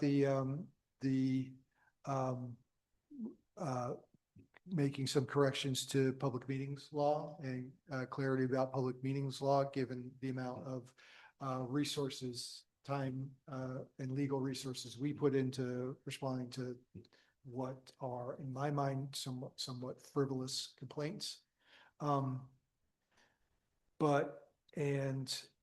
Like I said, I think primarily my goal is to introduce this to you all, and to the extent that you all have the appetite and time to dig in to this, I think it makes sense to come back and either whether you all want to deliberate or simply do some kind of voting process. I'm here to serve you and fill out the ballot based on your input. Any comments? Counselor Penamarath? Yeah, so I agree about the public meetings law clarification. I think we're gonna say it's a good position to do that. I'm also liking the ratepayer one on page page 19. About one of the things that's heartbreaking for us is to have to cut off somebody's water. And it looks like it means for the state to develop some programs so that affordable water is available to everyone. I do like that. I think before there's something about urban growth boundary. I'd be curious to see what Thousand Friends of Oregon thinks about that. I mean, for all of these things, they might sound really good, but then we find that some of our allies in the realm of policymaking have concerns. So yeah, I thanks for bringing this to us. Those were the only 2 things that struck me right away. Counselor Greiner? I'm just waiting to, yeah, I see the deadline is September 25th. We've got some time. Yeah. Yeah, and just to be completely honest, I haven't read through it closely because I know it said as time allows, and we've had really full meetings lately. So I didn't know if we would spend time on it. So I would be in favor of, although now I'm sort of reconsidering, I was going to say if we offered, each of us sent you our 5 and then you sort of tallied that or whatever works with that. But now thinking, do we need further research on some of these? I'm thinking as Councilor mentioned. So yeah, I would just say I haven't really looked at it closely, but I'd be happy to send you something or I'll vote on that. Counselor, this is getting better and better. Counselor Penamara. Um, I'm going to give you a flag. yeah. Yeah. And we could perhaps put the presiding officer towards the corner. That'd be good. She's not getting her twists. Yeah. Yeah, I was just gonna say, I would love deliberation, because I might say, oh, these five sound good, but if somebody else has more information or strong feelings, I would definitely want to be supportive of those. So I hope we do talk about it. Do you want to do a study session? That could be really fun. Does that jibe with your schedule? Yep, I think, yes, we could find one of the September meetings, we could definitely find some time. Is it, I think I might suggest that going into that, we do some kind of straw poll so we could focus the discussion on a limited number. yeah, that's Yeah, good. Yeah. Does everybody agree with that? Mhm. Yeah. Okay. One more thing. Yep. I thought the League of Oregon Cities was working on something about, Measure 5, Measure 50, property tax stuff. I thought that was high on their list. I guess they just don't have it. Or is there anything in there? I didn't see anything in there that addressed that directly, but maybe I just missed it. Yeah, Bless you. I see that, I don't see it. I'm wondering if maybe that's just too big for them to let us vote on. She's making stuff up at this point. I don't I make think that's stuff up. I think that's a really good question. I haven't spent any time with this either, Counselor Greider team.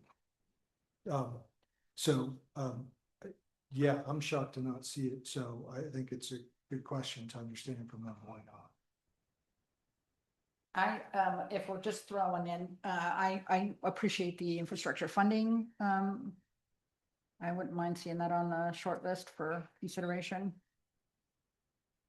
Cities just like ours especially are just having a really hard time keeping up with infrastructure costs. Okay. If there's nothing else, I want to try to move us along because we do have an executive session tonight. And so committee and commission reports, does anybody want to report out? Let's see, I'm on planning, that'll be next Tuesday. And anything from you, Councilor Collet? Yeah, I was just reading notes from the last year of the forestry meeting that I did not attend, and it doesn't seem like there's anything monumental. I will say some dedicated urban forestry volunteers, including occasionally myself, have been out watering many trees in town to keep them alive in their establishment period. So thank you to folks doing that. Thank you. Counselor Penamara, if you have anything besides planning? Nope. Counselor Medina, anything to update?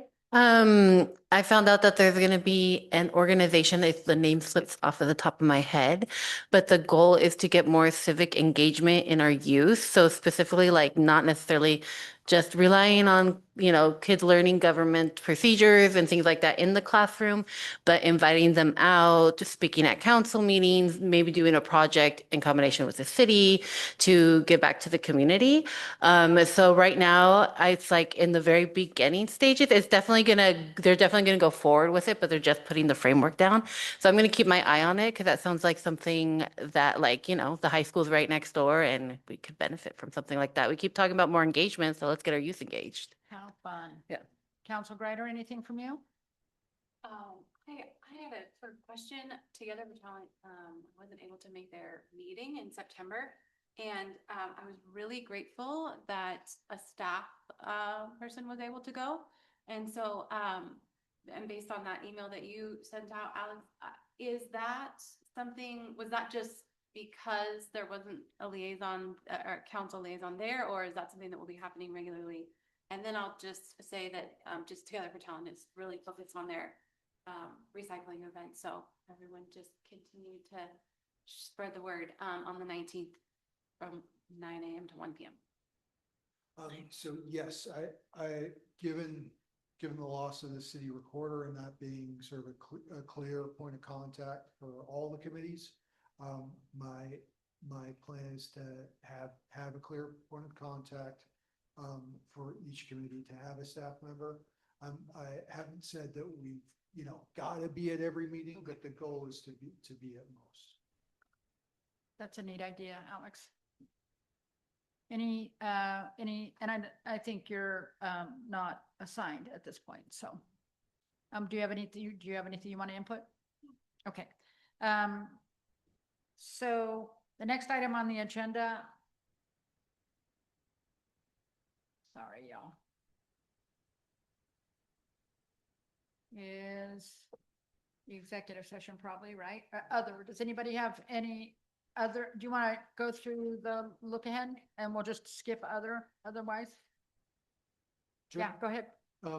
September 2nd, we might push these study session items out in favor of a Turley meeting or the LOC ballot, but want to start at an early point talking about 27, 28 goal setting and what kind of process you all want to see, given that we started talking about public engagement really late in the process last year, so want to make sure we get to that early.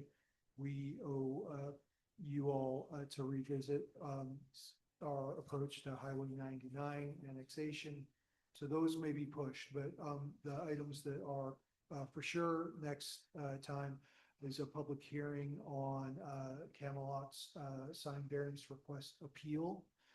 We should have a very brief public hearing on the Talent Community Resource Center. We're required to have a second public hearing towards the end of that project.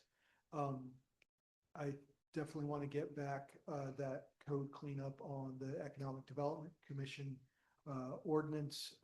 We plan to discuss the electric vehicle charging grant with you all and have a city attorney selection and contract to put in front of you. Other topics that we might get to on September 2nd or in the near future are sharing with you feedback from our discussions with Planning Commission about code enforcement policy and process, revisiting a resolution about talent, making clear that we're expecting to return to leasing space in Historic Town Hall to Talent Business Alliance, and getting started on the public safety surcharge operational levy. In October, you want to appoint a subcommittee to work on my evaluation, and we would be ready to review first quarter council goals progress, and also want to get a preliminary action plan for the Bear Creek destination work that we mentioned the survey to you all. So got lots of plenty to do over the next couple of months. Really just quick on the goals. I'm glad you brought them up. One of the goals that we had set was an update on the emergency action plan, the EAP, and we did do an addendum to it not long ago, but I think it was 24. But it was one of the goals to update it as well. I think the last time it was updated was 2012. So I know that's kind of a big project, and I don't know where. I think I remember Jen, the chief, was working on it. So I just thought I'd put that on your radar as we're starting to head towards a new goal setting session, just to see if there's any progress on the EAP. Yeah, On that, didn't we prioritize that? I don't remember doing that. Did I we? thought we did prioritize. Because of the addendum? I don't remember off the top. Okay. Yeah. Boy, I don't know. I don't remember doing that. Okay, so then let's go ahead and go into executive session if there's nothing else. Can we take a little break before we go into executive yeah, session? Okay. 3 minutes.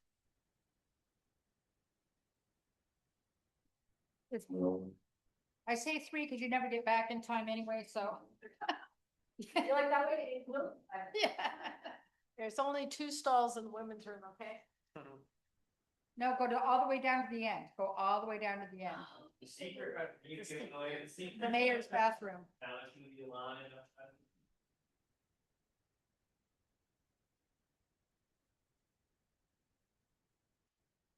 I wonder wonder if an update on the EAP could be as simple as, just dusting off the one we have. He's not listening to me anyway. That's what happens when you only have a few months left. They stop listening to you.